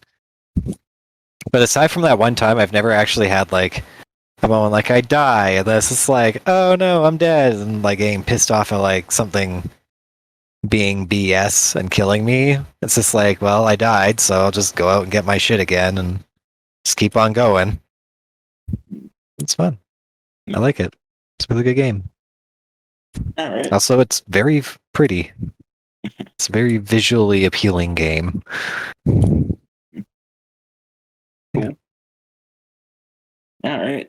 So I guess that just leaves me for this category. So my belated game of the year is Rain World. This was one that Sorry, Rain World or Rim World? Rain Rim- World. Rimworld's fun. Anyways. But yeah, it's so I first found out about it like just over the summer. Because I was watching, all the like substitute E3 events. And out of everything that was shown, the announcement that caught my eye the most was this update that they announced for a 5-year-old game. So I decided, okay, well, I'll see what that's about. So I like the visual style. And I found out it was basically a, kind of a low-res, Switch-compatible version of the kind of wildlife sim that I've always wanted. So yeah, it basically plays as kind of a Metroidvania, like right down to the side-scrolling platforming. But the way it works is to access new areas, you have to like survive for a certain amount of days in a row, which you do by just going around, eating, trying not to die, and then finding a nest and hibernating. So what I do in real life. I was gonna say it sounds like what Nathan does every day. So yeah, I mean it's a fairly simple game, but this comes back to what we were talking about with Sheeran, which is that the best thing a game can do is just completely destroy you. Like everything in this environment is trying to kill you. There are these like predatory lizards in like different colors that each have their own kind of rules of movement that absolutely will like chase you and down and stalk you. And then just when you think you're escaping the ones that can't climb, the pole that you're on turns out to you the tendril of some carnivorous plant that drags you down and kills you. It's just like all you really have to do is just survive. But the game does so much to make that just this constant struggle. And yeah, there's just like I'm not good at the game at all. I've only gotten to like the second area. But there's just something so addictive about, just seeing, how far you can go, what areas you can get to. And yeah, I've just really been enjoying that. It looks cool. I'm looking at screenshots of it. I think I saw you share on Twitter a long time ago something. I think you were jumping over some sort of chasm and then exploded. I mean, I don't know. I don't know what that would have been because there isn't really explosions. Well, I not just died that hard. Not like a grenade going off, just like something killed you and you just kind of Popped. fell to pieces. Just popped. So yeah, that's my belated game of the year. Which means it's time to turn to the real games of the year. Wow, the real ones as opposed to the chocolate ones. Yeah. Yeah, This is the we real know games our, of the year. The real ones. The only ones that matter. So yeah, these are the ones that actually came out this year. Mwah. Tom. Let's spin the Well, wheel apparently and see Tom's who's starting burp us came off. out this year, so. Well, Yeah, but they keep releasing that every year. It's like I Skyrim know, at this yeah, point. it's just Skyrim Yeah. all over again. all right, just to see what could possibly be a better game, Tom's up first. Oh, Wow. Bet. I wonder what that is. So, based on everything I just said about Ashen, I don't think it'll come as a surprise, but my game of the year for 2022 is Elden Ring. Shocking. I love Bloodborne, and I still think Bloodborne is a better game than even Elden Ring. I'm really burnt out for the most part on the whole open world craze. I kind of miss when games, for the most part, just open worlds can be done perfect. Like something like Breath of the Wild is the best way to do an open world, but something like the modern Assassin's Creeds, where they focus just as much on a narrative as they do exploration, and because of that, the open world gets in the way. I get really annoyed with this craze that all the big, huge AAA companies are in, where they just open worlds are a thing, churn them out. Battle royales are a thing, churn them out, and I just hate it. But the reason why I specifically bring up Breath of the Wild is that was the first game in a very long time that was open world that really had me lost in all the things you could do, the places you could go. And Elden Ring captured that again for me. I was originally going to play it and basically just beeline it straight to all of the more narratively focused upon bosses, basically just do the bare minimum and beat the game. And then I kind of blinked and I was 30 hours in and was still in a tiny chunk of the map because there's just so much to do that doesn't pander to the player. It really focuses on letting you just go through this world, and if you encounter a boss or a quest line or something that you can't accomplish, you can just turn around and go the other way. That's the biggest advantage I think it does have over something like Bloodborne. If you can't beat a boss that's a mandatory boss, then you can't progress. Whereas in Elden Ring, there's straight up all alternate pathways you can take to just avoid bosses, even main story bosses, so that you can continue to explore and progress and come back to them later when you're stronger. And I think From Software really nailed the open world in combination with the sort of Dark Souls and Bloodborne formula that they've refined over the years. I don't really know what much to say about it that hasn't already been said by a billion and one content creators out there. Elden Ring won the Keighley Game Awards, and I think it's deserved. I just couldn't put that game down for a long time, and playing Ashen made me want to go back to Elden Ring, but Ashen scratched that itch so well that I just kept playing Ashen. But yeah, Elden Ring is my game of the year for 2022. Right. Who's the wheel going to choose next? Oh my god. Oh, Nathan, you're up. Nathan. Oh, me? Yeah. Nathan. No, Okay. the other one. No, All right. yeah, other Nathan. Hmm. The cooler Nathan. Well, finally, short and sweet, ditto. Anyways, next up. Just kidding. Mine's Elden Ring too. Oh, they made a second one? Wow, yeah, already?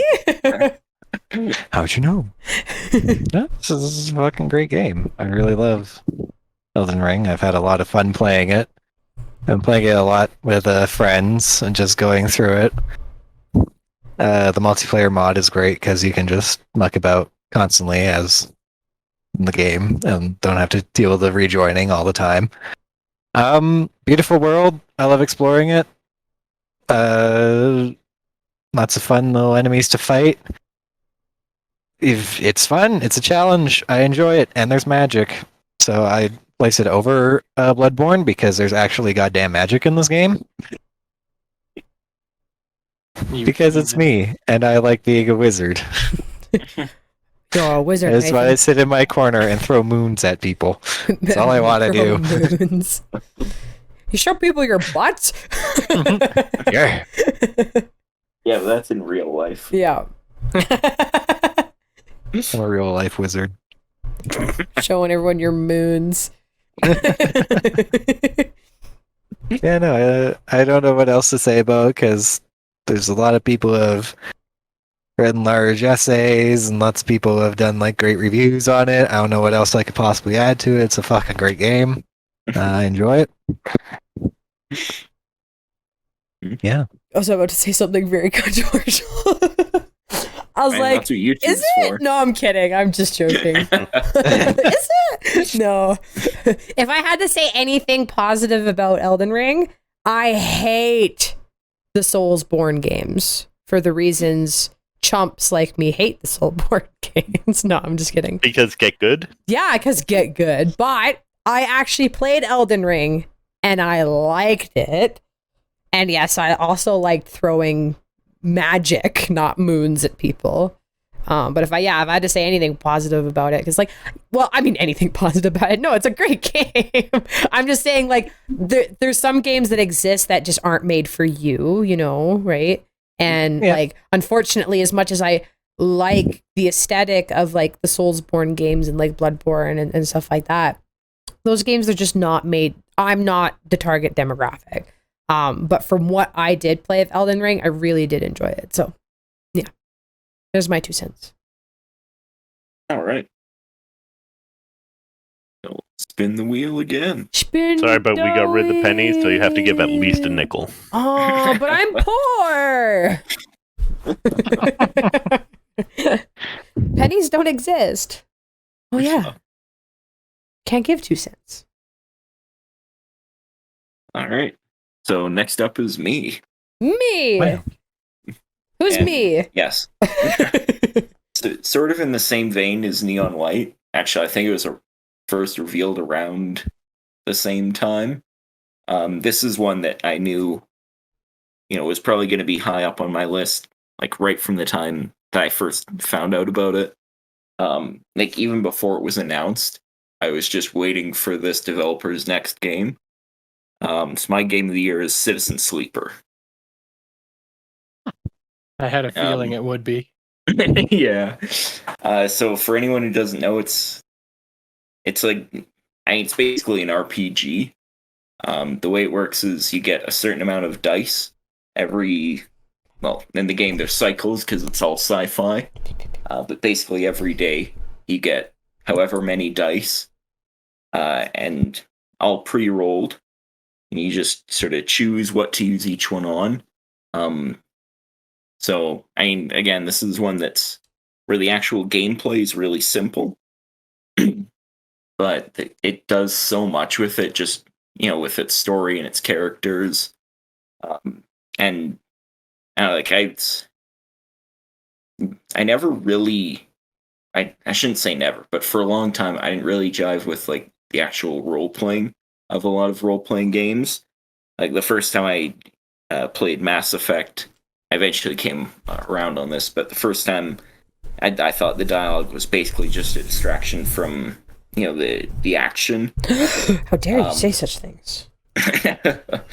when we we played Pathfinder as a group, and I found myself like really struggling, when we had just kind of free time in the story to just go around and exist in the world. But yeah, something about the way that Citizen Sleeper does things really hooked me. Early in this story, there's a lot of momentum. There's this one especially really pressing deadline that you have to deal with. But even after that, once it kind of lets you loose, initially, I was kind of disappointed that the story lost steam a little bit. But I like that it leaves you to just kind of wander around and, build your own relationships with these characters. Just kind of explore and see what's interesting. And then, once those storylines finish up, how that informs, how you deal with later ones. And I mean, the developers, still supporting it. Even like this is just a solo developer. I think they did everything except the character art and the music. But they're still supporting it with like free updates. There's supposed to be one that wraps up sort of the current side story later this year. It sounds like they honestly have really big plans for it, which I'm very excited to see. Yeah, I guess that's about all I have to say about it. I just really enjoyed it. Yeah, this is the first time hearing this game, but yeah, it sounds pretty interesting. Took a quick look at it, and I think I'm going to add this to my wish list. Yeah. Yeah. Wow. Yeah. But are there bubbles in it? Bubbles. Bubbles. Name 3 games that have bubbles in it.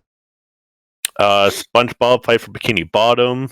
SpongeBob. That aren't SpongeBob. You get one. You get one. In Other Waters. You get one SpongeBob. In Other Waters. Okay. Subnautica. Are those like bubbles? Like are Yeah, they're bubbles. In Subnautica, you can use bubbles to refill your oxygen. fine. They're big Fine. bubbles. Citizen Sleeper doesn't have bubbles, but it does have a lot of mushrooms. Even Those better, mushrooms are also pretty good. psychedelics. Hell yeah. Let's get baked. All right, so we're down to the last 2. Let's see Who's it who it's gonna be? Who gonna be? It's gonna be me. It's gonna be me. Well, you both said it, so it doesn't really matter. But it is Connor. Oh, I told you. told you. 2 for 3. Wow. But my game of the year this year has to go to the game that absolutely captured my heart. Just it brought me so much joy in playing it. Again, when I was talking about Full Metal Fury, right, the puzzles were in that game. Again, same thing. Just the level of detail in these puzzles was astounding, and the gameplay was just so fresh feeling. Even though I guess it's not anything new, but it felt new. And it's Tunic. Tunic Aww. is game of the year. Yeah, Tunic. Yeah, it's just such an adorable art style. So cute. Yeah, and like I feel it really blends the gameplay of like Breath of the Wild and a Souls game. That's almost It's the like little the Link to fox. the Past. Yeah, the little fox. Yeah. The right? little fox in the green tunic. I don't know why I said Breath of the Wild. I just meant Zelda, but yeah, it's like Zelda. you're playing a Zelda game but with Souls combat, and it's just it captured me from the moment I started playing it. And like I just could not put this game down. Yeah. Like I just went through it. It's like the music is charming. The character design is. I was going to say charming again, and now I'm at a loss for another word. Adorable. But yeah, it's still charming. Yeah, it's adorable. Okay, and it's just the entire aesthetic of the game is very pleasing to me. I think anyone would be remiss to not pick up Tunic. Yeah, that's a game I'm sad that I missed out on this year because I saw it when it was it announced at like an indie showcase? I don't remember.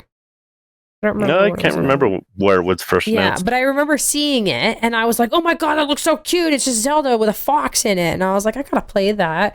And then it just kind of came and went with a lot of games with me this year. But, but I'm sad I didn't pick it up. But I'll have to pick it up eventually. Yeah, you know, it can be your belated game of the year for next year. There you go. Yeah. It is coming out on Switch next year. Yeah. Yeah. That's one thing I'm kind of like. I'm both excited for it because, like, on my Switch when I'm away for work or something. But at the same time, I like after seeing Pokemon and how well that ran on the Switch. It's like, Yeah, I know. Yeah. Honestly, there was like there were so many like farming sims that came out this year that I wanted that I wanted to play, but then I heard reviews and plays of these games, and then they just didn't look good, and I was like, oh, I'm kind of disappointed. I don't really want to buy these games if they don't look fun. Yeah, I think there are a lot of people just kind of cashing in on the whole like Stardew Valley Animal Crossing thing. Yeah, I think so. And then it's just kind of like I hate to call these games garbage because that's not true, but it's just kind of like, yeah, it's, I don't know, these games just, they feel empty and soulless. They're shovelware. Yeah, that's why I was going to say, I guess it's not garbage, it's shovelware. Yeah. Mm-hmm. Yeah. Some of them could be good, but yeah, a lot of the time it's just kind of like, hey, we have this mechanic because it's been popular. Or like the art style is just not quite right or something, and it just doesn't have that feel. Oh yeah, like there's the one like farming game that I think Square Enix made called Harvestella or something. Harvestella, yeah. I was really excited for it, and then I saw it and I was like, oh, okay. And then I saw someone play it, and then I was like, oh no, no. I was like, okay, no. And even Rune Factory 5, I was excited for Rune Factory 5, and then I just saw it, and then I was like, I'll wait on it. And then I just wasn't hearing great things from it. And then, of course, we don't talk about the Harvest Moon fiasco. Oh my god. Like, did you see that thing? Yeah. That's an abomination. Look, just don't. You can grow up now. Oh. Oh my goodness. And what now? You cut out that last bit. You can grow old in Harvest Moon now. I mean, you usually... Wait, which one are you talking about? I thought the new Harvest Moon, like, you could become an old person. Yeah, but in the original one, you could. No. Okay.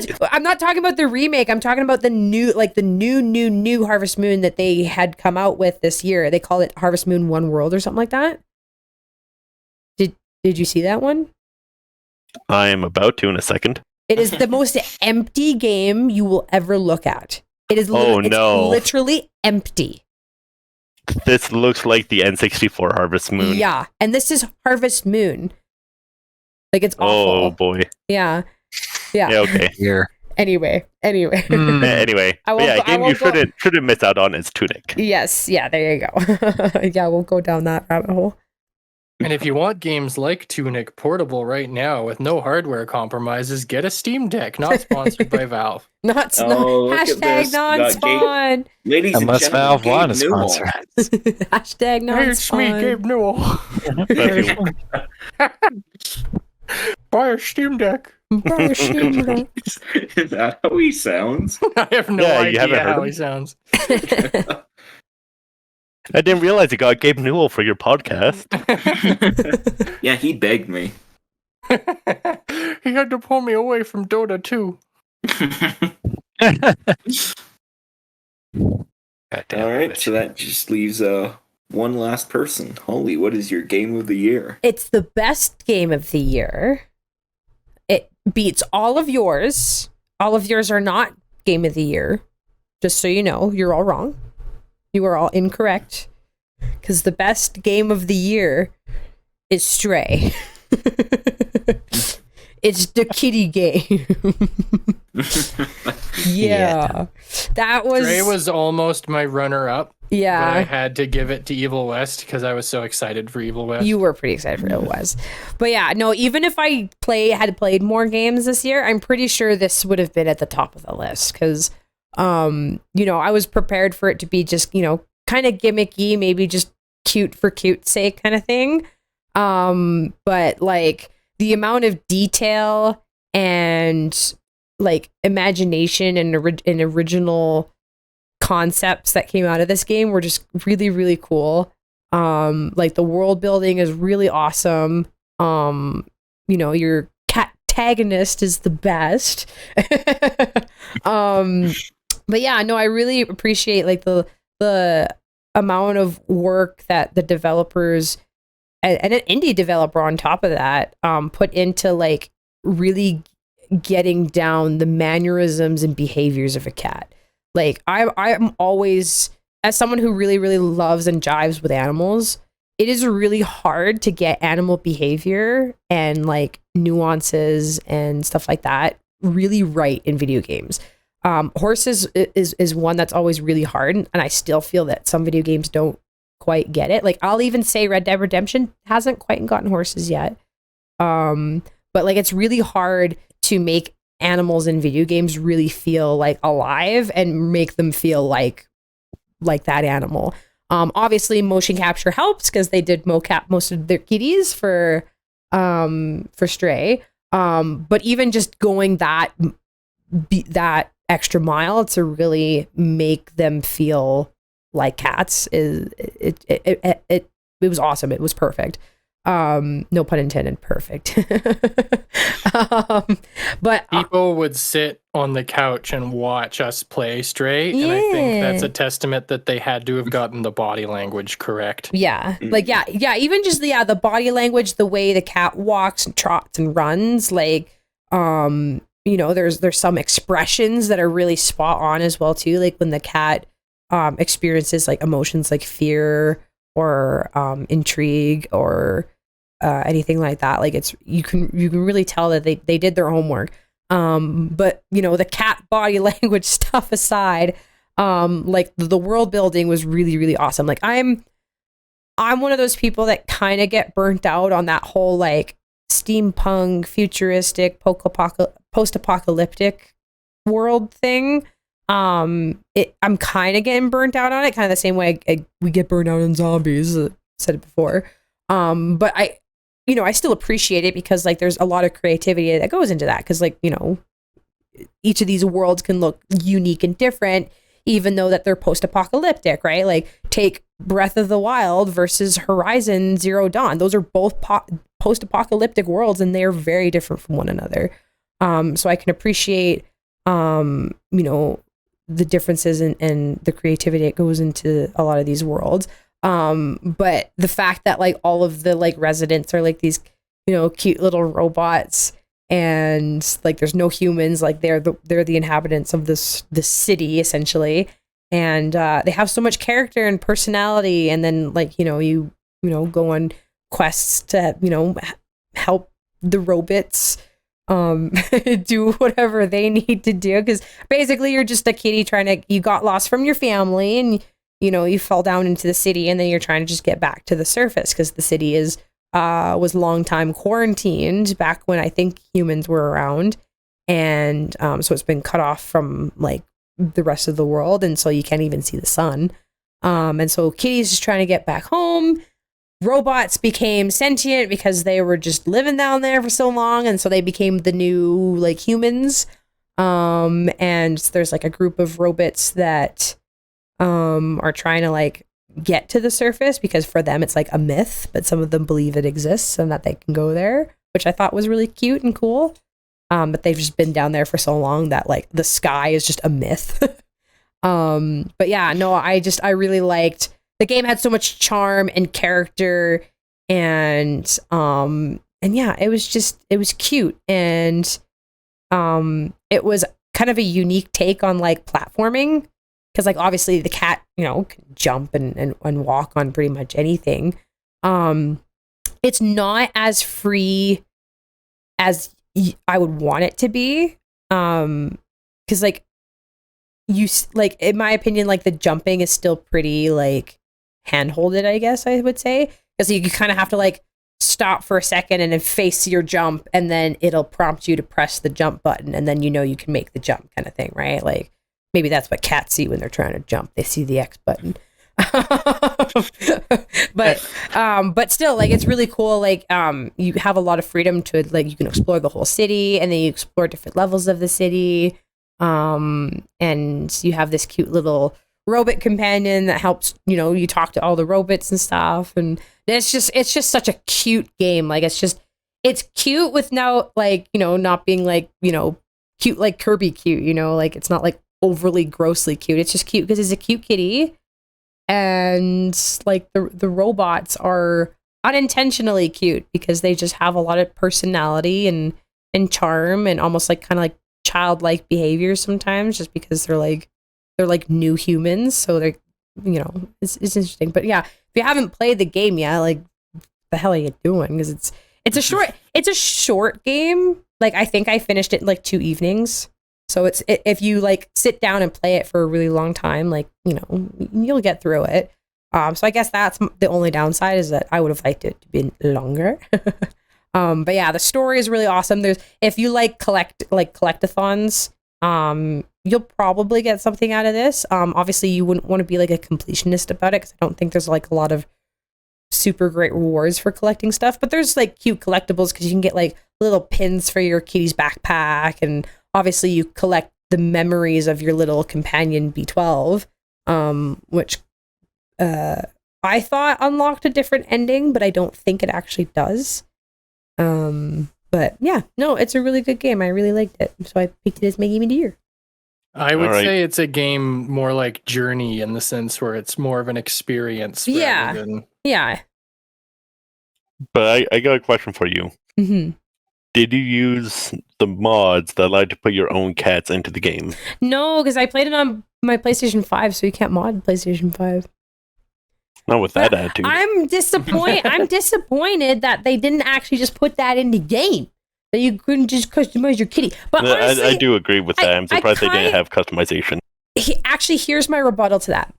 I think they should have done that as a new game plus, because I like the fact that the cat is a character, right? He or she is the protagonist, right? So I like the idea that this particular cat is like your protagonist. It's like the same way you wouldn't customize Kratos, right? Like, it's just Kratos. Comparing a cat to Kratos. But then that would have been a really same. That would have been a really interesting like new game plus experience, where you could fully customize your cat.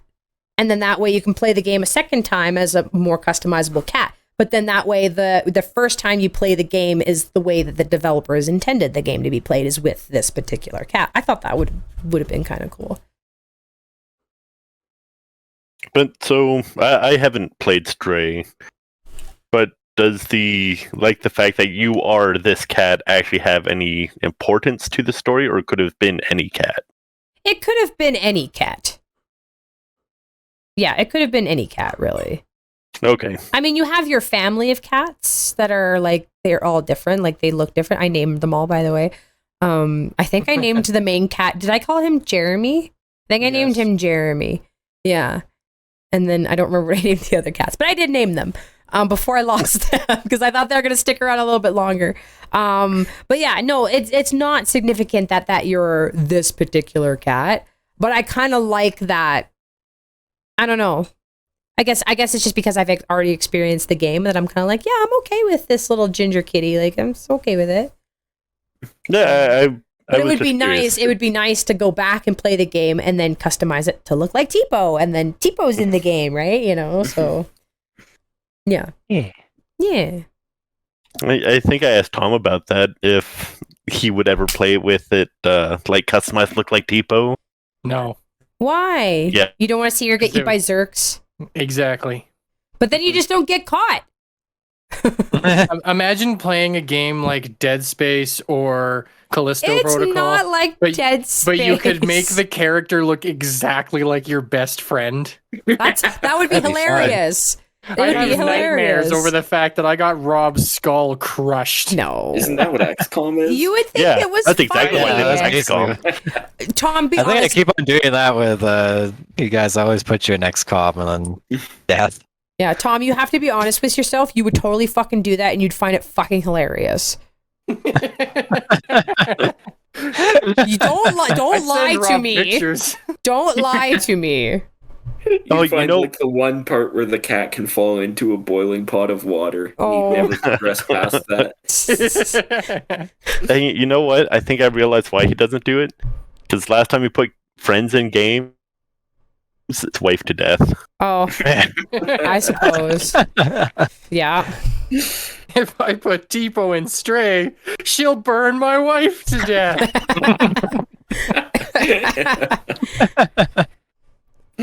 Oh dear. So I do that in I do that in Red Dead. I always get horses that look like Eevee, but when I break their legs, I don't go, "Oh my god, I killed Eevee." It's not the real thing. I just go get a new one. Well, no, I give it some horse revive and then it's better. Like, it's a game. Like, the cat gets eat by Zerks, but then it comes, you start over. It's sad, yeah, but just start over. All right, so those are our games of the year. Hooray! Which means, so one last thing, because it is, this is going up on New Year's Eve. Woohoo! What do we have that we're excited for next year? I got a list. Oh god, I didn't plan this far ahead. I mean, if it helps, I have almost nothing that I would say able to think of. Why? There's so many I good don't know. things. I would say games that there are a lot maybe of aren't games that confirmed for next year, but like games that are in development still count. Mm. Yeah. You can be excited for more information on something. Yeah, like Yeah, Fable. I'm wondering what the hell is going to happen with what's Bethesda's damn game coming out? Oh, Starfield. Starfield. Yeah, Starfield. Mm. Then you have Obsidian is making like their Avowed. like basically their Avowed. I want to So see I'm more excited of to see that what those one. are all about. Yeah. But going back to Connor talking about growing old in Harvest Moon, because the remake of an old Harvest Moon game is coming out next year. But in the original game, you could grow old and die. That's part of the. Yeah, honestly, I forgot That's about one of that. the main mechanics. Well, I'm super duper excited for that game because that was my favorite Harvest Moon game because it was the very first one that I ever played. And I actually thought that was like a staple of the game is that like you always, you grow old and your children grow up and stuff like that. So every Harvest Moon game I played after that, I would go through the years and be like, why am I not aging? And I would like freak out being like, how long do I have to play this game before I age? Like, what's going on? I did not know that not every Harvest Moon game did that because it was the first one that I played. But I loved that game to death. I have so much nostalgia for it. And I scream cried when I saw the announcement for it. I was like, oh my God, I'm so excited. Yeah, no, I'm very excited for that game.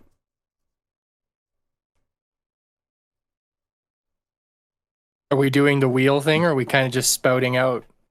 I was just gonna say we can just kind of spout out. We just take turns All right, politely. everyone on the count of 3. Yeah, 1, 2. We just take turns politely. Like I've really only got 2 that I have sort of off the top of my head. And I mean, we already mentioned Hades too. Yeah. There you go. I mean, Well- like what we've seen of the new Zelda looks cool. I know. I was just gonna say like I won't talk about it because like I've talked about it for many years. So I'll just say I'm excited. I want to play it. I'm good.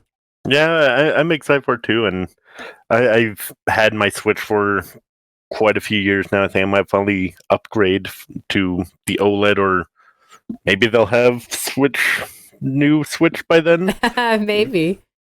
And yeah, might get that. Might get the collector's edition.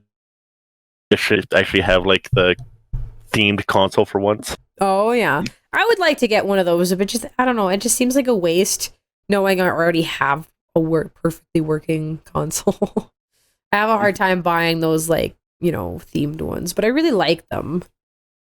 I just feel like heat's starting to go because I feel it gets pretty warm after playing games on it for a bit, and then Really? yeah, like because obviously I play mine much more in handheld mode than I do ever in docked. Like I can't remember the last time I played mine it docked, and yeah, like because I take it traveling with me, and I just feel that the heat sink on it is going. So Oh. probably time for a fix. Rip. The what the fuck is it called? There's like an adhesive. Yeah, that was it binds- mine doing that? And we Yes, sent it back to there's an Nintendo? adhesive that binds the copper pipe. The thermal to- paste. The thermal paste, that's the word. The thermal paste Nintendo used is cheap garbage, and the launch day or launch time period fans are garbage. In both Holly and my Switches, the fans just stopped working, and the Switches would overheat. Yeah, they chugged Nintendo wouldn't hard. warranty them, but I found a repair place in town that said, "Oh yeah, we've done 1 million. We can fix that, no problem." And when they opened it up, they were like, "Oh yeah, and your thermal paste was just shattered, so we put new one in free of charge, no worries." And I was like, "Oh sweet." But ever since then, my Switch is like ice cold. It used to get hot as like you could cook an egg on it when it would play Hollow Knight, and now I can play like Breath of the Wild for Yeah. hours, and it's just ice cold. Yeah, like So when I was playing Monster Hunter, I used to have it. You would overheat and shut down on me, and then I used to put it in the freezer so that I could keep playing Yeah. Monster Hunter, which is probably not very healthy for it. But It's fine. it didn't die. It's fine now. I guess So as another. Oh, go ahead. Oh no, if you can go. I was just gonna say like another game that's I personally am looking forward to. I don't know if I've heard of this, but it's the Theater Rhythm Final Bar Line release. No. It's essentially Square Enix made a rhythm action game forever ago on the. I want to say it was on the 3DS, but it might be on the DS, called Theater Rhythm, which essentially just took a whole bunch of Final Fantasy songs together on this game, and then it was a rhythm action game. Huh. And so Theater Rhythm Final Bar Line is that, but now instead of just Final Fantasy, it's all like Square Enix titles that they're putting onto it, and it's just, more of this game that I loved. And yeah, it's another game I'm looking for. Cool. Neato. My most anticipated game for next year, not even a second thought, Sea of Stars. Oh man, right. Coming next year. I cannot wait. I cannot wait. Oh, It was supposed yeah. to come out this year, and then they chose to Aw. delay it to up the quality, I that's guess, good. which is fine. I'll wait. But I truly feel like the dog in that like meme where the guy's barbecuing and there's like that little wiener dog standing on its hind legs just staring at the barbecue. I feel Yeah. like that. I forgot Yeah, about man. Sisters. Honestly, I still need to go back and get the DLC for Messenger and play through Yes. that, because I Yes, keep you forgetting to do. do it. Aw. See, my other most anticipated, other than Zelda, of course, is I hope it comes out next year, but it's Dragon Age Dreadwolf. I'm really looking forward to that. I keep forgetting that there's like still Dragon Age games in development. Yeah. I was going to say the same thing. I mean, this one's been in development since like 2017? No, 2019. 2019, I think. Well, this game's been a victim of COVID EA and flip-flopping on EA their company. and yeah. Well, Yeah. it was originally scheduled to be a multiplayer only title. And then the legendary Mass Effect, like the Mass Effect Legendary Edition came out, and then it sold really, really well. And then EA's like, so people still like single player games, so I guess Yeah. you guys can make it a single player game. So they completely scrapped it and then started over.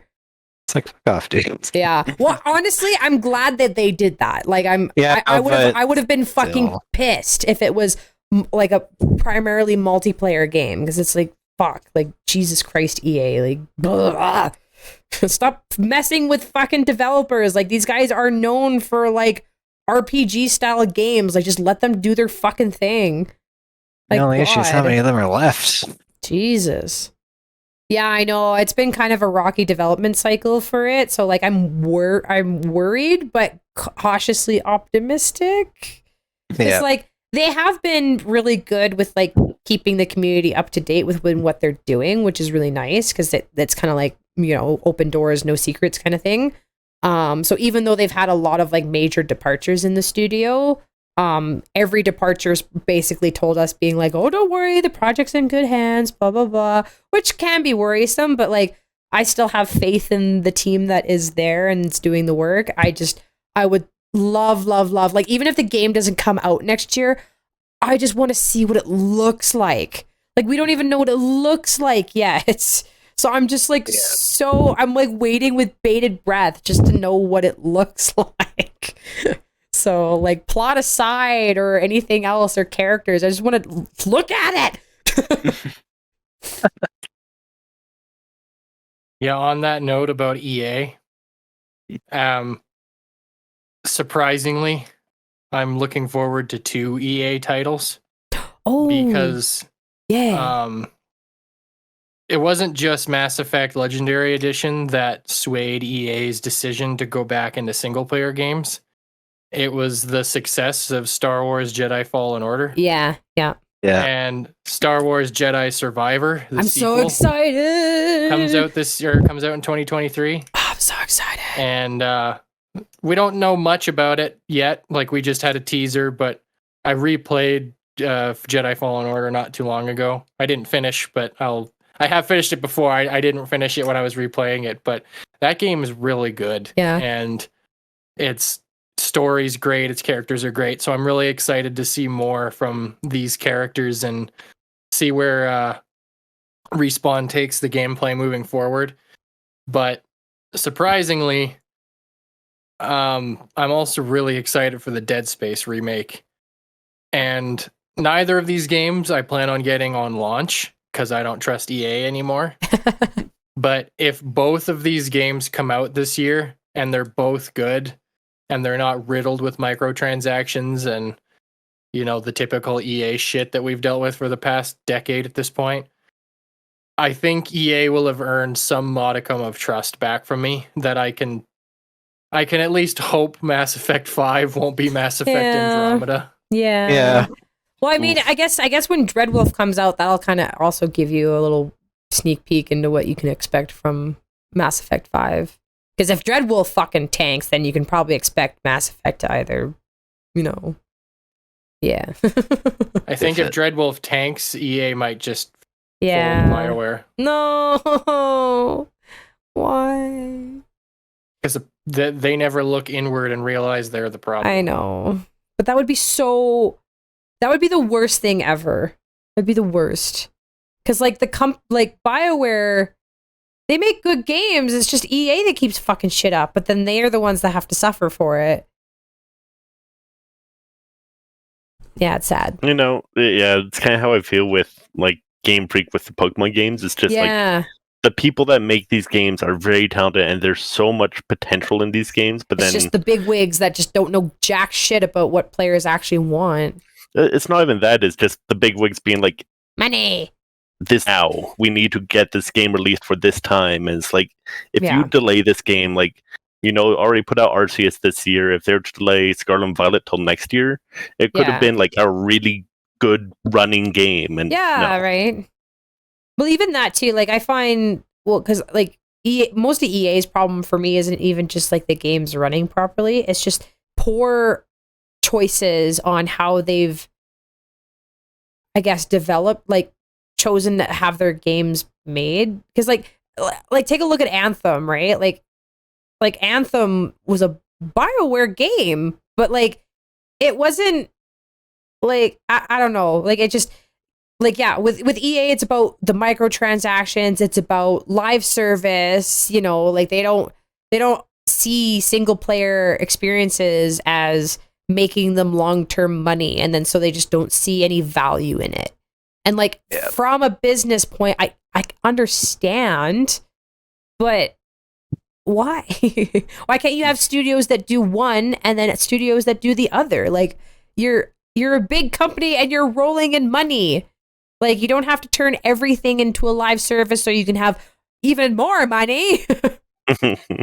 Like just, you know, let the developers do what they're good at and you'll make money. Like, don't they understand that? Like, I don't know. Problem is these companies rely on pretty constant growth. Yeah. Yeah. So they, even if they make 100 million, they're gonna be upset they didn't make 100 billion. Yeah. Yeah. Yeah. Well, on that note, on that depressing, Wah, Depressing wah. What a downer. I just really, I've gotten in lately because there are so many EA games I used to love, or that I still love, but they're just old. And for some reason, recently, the SimCity 4 soundtrack hit me. Oh. And I used to, like, my dad and I used to play that game all the time. And, like, God, SimCity 4 music was insanely good. Like, for a city building game, whoever the guy who did the music for that game was like, my magnum opus will be in this city building game. Fuck it. Like, the music is outstanding in SimCity 4. And like, I'm listening to them and all these like old tracks like Terrain and like what is it, like Urban something, I can't remember, and Street Sweeper. And it's just like, oh, why are you so good? I miss playing this game. And I look on, because I'm like, I should get SimCity 4. And I look on it, and apparently it runs really fucking janky on new computers. I'm like, God damn it. Aw. It's like, So, yeah. But like that, and like The Sims, yeah. and Spore. I was talking about Spore. Oh, earlier, yeah, Connor, I Spore. think. Okay, And, there's like, another game I'm Mass excited Effects for. and all that. I'm like, oh my god, these games are so great. And then EA just fucking biffed it. Like, Yeah. end of 20. Yeah, kind of like end of 2000s or early 2010s when they started just to Shit's jump big. off a fucking cliff. And Yeah. It's like, Jesus Christ, EA. I mean, on a side note, I'm really excited for that new Harry Potter game too. Yeah. The Harry I Potter always have mixed Hogwarts feelings Legacy. about Harry Potter's nowadays because I love the world and all that. Yeah. My friend Venna will often go on how fucked up their like governmental system and all that works. I'm just like, but this is literally Oh. how the governmental system and everything worked in like the late 90s in like Yeah. Europe. Like But it I mean, was yeah, I mean, but look, very money driven-y people getting in positions because of like contacts and all that. It's like yeah, that's how they kind of ran back then. yeah, but in like a fantasy I don't like world, J.K. Rowling, but I love Harry Potter. yeah, so okay. Well, yeah, I don't like J.K. Rowling, but like, you know, I'm kind of like, if there's a sale, I'm definitely picking it up though. yeah. I think the Potter universe is kind of just even outgrown like J.K. Rowling as a creator as well. Like, Yeah. right. So it's sometimes it's hard to even link her to like the wizarding world anymore. Sometimes You can definitely tell because I think who's the one that owns Harry Potter now? Because oh god, is that Warner Brothers? I think it's Warner Brothers. They were the ones that did the Who films. owns But Harry anyhow, Potter? Yeah, like you can tell that they're kind of like, yeah, Can but like, we you know, move back to the whole like away? government thing or whatever. But like looking yeah, at politics in like fantasy settings and stuff like that is actually really yeah. fascinating because it's interesting to see like the parallels from our worlds to their worlds kind of thing. yeah, That's actually one of the really big things I love about Dragon Age is that there's so much like realistic like politics in it that you can kind of you can relate to it even though it's in a fantasy setting, but because it mirrors our own world and our own society and stuff like that. And so you can see different perspectives of kind of like political views and values through characters in those games and stuff like that, which I just find is really fascinating. Because it kind of opens my perspective into certain like political groups and stuff like that I wouldn't think about normally because I usually stick my head in the sand with that kind of shit because I'm not political at all. But to explore those political avenues in a safe fantasy setting is really interesting because you can kind of like, you know, see a different side of things and whatever, which is really fascinating. So I kind of like seeing like either like corrupt governments or, you know, social, you know, statuses and stuff like that in my fantasy worlds because it's interesting to explore those ideas, you know, and like, you know, either like, you know, see consequences for those ideas or, Yeah. or benefits those ideas or whatever it is. But like, because it's a fantasy world and it doesn't exist and these people don't exist, it's a safe place to kind of explore those ideas or even better understand them. Yeah, Which that's I, one of the which I reasons think why is I really love. interesting. Because I love exploring. Like I've always been a fan of like old, especially like older sci-fi books and like all that. I Yeah. love reading like The Moon's a Harsh Mistress and like Fahrenheit 451. Yeah. And like even then, all like the different like ways like governments and societies run themselves. Yeah. And especially like I've discovered, especially in my writing, when I'm writing like for tabletop games or even me trying to write a book, which hopefully get a further on that when I actually get a job because my imagination works a lot better when I have something else to also go Right. off on. But it's just interesting exploring like experimental systems, and I always love fleshing out like how does this world run? How do these groups like run? How does this place function as a society? How does this place function as a society? And like Wesley and these other people, I'm always like, hey, read this. Does this make sense? Or look at what this is.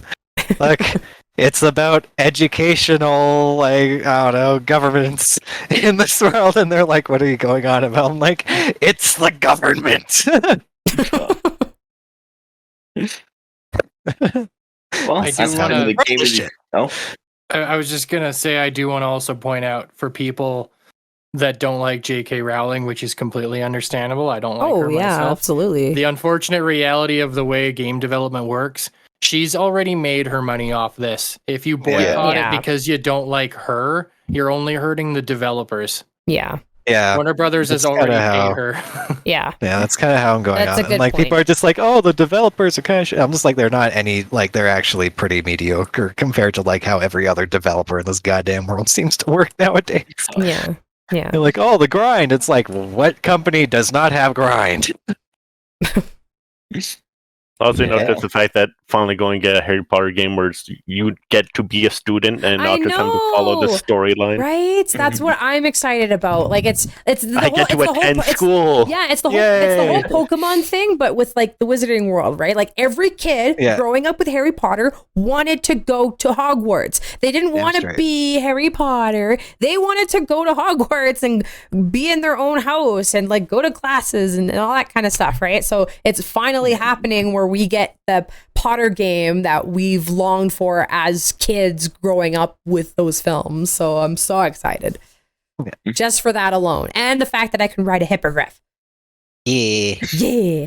That's the only reason I played the third Harry Potter game as much as I did, because I literally played the game up to the point where you can play fly Buckbeak without the time limit, and then I saved it there and I didn't move it. And then every Yeah. time I just wanted to go fly around on Buckbeak, I just loaded up the game and I went and I just putzed around on Buckbeak for like 2 hours.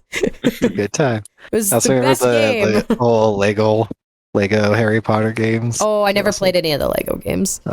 I love- Only the licensed ones. Yeah, that was back before Lego started doing like all the voice acting, and they just did yeah. mimery for everything. And Oh, man, God. it's amazing how funny they could be without ever saying a word. It's so fucking hilarious. The old Star Wars, like what was it? Like the 1 through 6 one. That's on I think the GameCube? No, the Wii. It's on the Wii. It was on all That's a- platforms. Yeah, well, I played it on the Wii. But that one was Whee. a fucking blast. Those games were so fun and funny. And surprisingly, you could spend a lot of fucking time trying to get everything in them. It was actually pretty great. Oh yeah. Again, if you'd like collectathons, there's a game for you. God, and the little like Lego worlds that they had.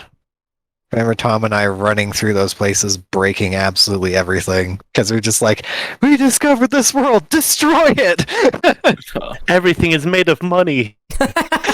Everything Read it is up. made of money. all right. Anybody well, else have any other games they're excited for? Nope. Nope, I don't think so. I got 3. You got 3. Ooh, So lightning round. Okay. System Shock's getting a remake. Very excited. I love the original System Shock. Yeah. Final Final Fantasy 16 comes out Oh, this year. yeah. And the Wikipedia page says 2023, but I can't find anywhere else that talks about it, so I don't know. But Black Myth Wukong, I'm very excited for that one as well. Yeah, I've heard. I saw that and I I can't thought that was remember cool. exactly where, but I've seen a few places saying it's like expected next year. Cool. I also Yeah, hope that's we a cool hear game. something about Metroid Prime 4 other than that it's potentially been canceled. Oh. Yeah. Yeah. I'd like to see something more about that Avowed game, though. Yeah. Yeah, I was excited definitely. about it when it I'm was super announced, and I was like, interested. "Oh, cool! Like this looks neat," and then it just vanished, gone. Yeah. I really want to know about Avowed because I fucking play. I'm not sure if any of you have ever played Pillars their of top Eternity. yeah, Pillars of Eternity. No. Eternity? Eternity. Eternity. Pillars of Sea Anemone. See an enemy. Pillars of my termity. Pillars Anyways. of maternity. Pillars of my harmony.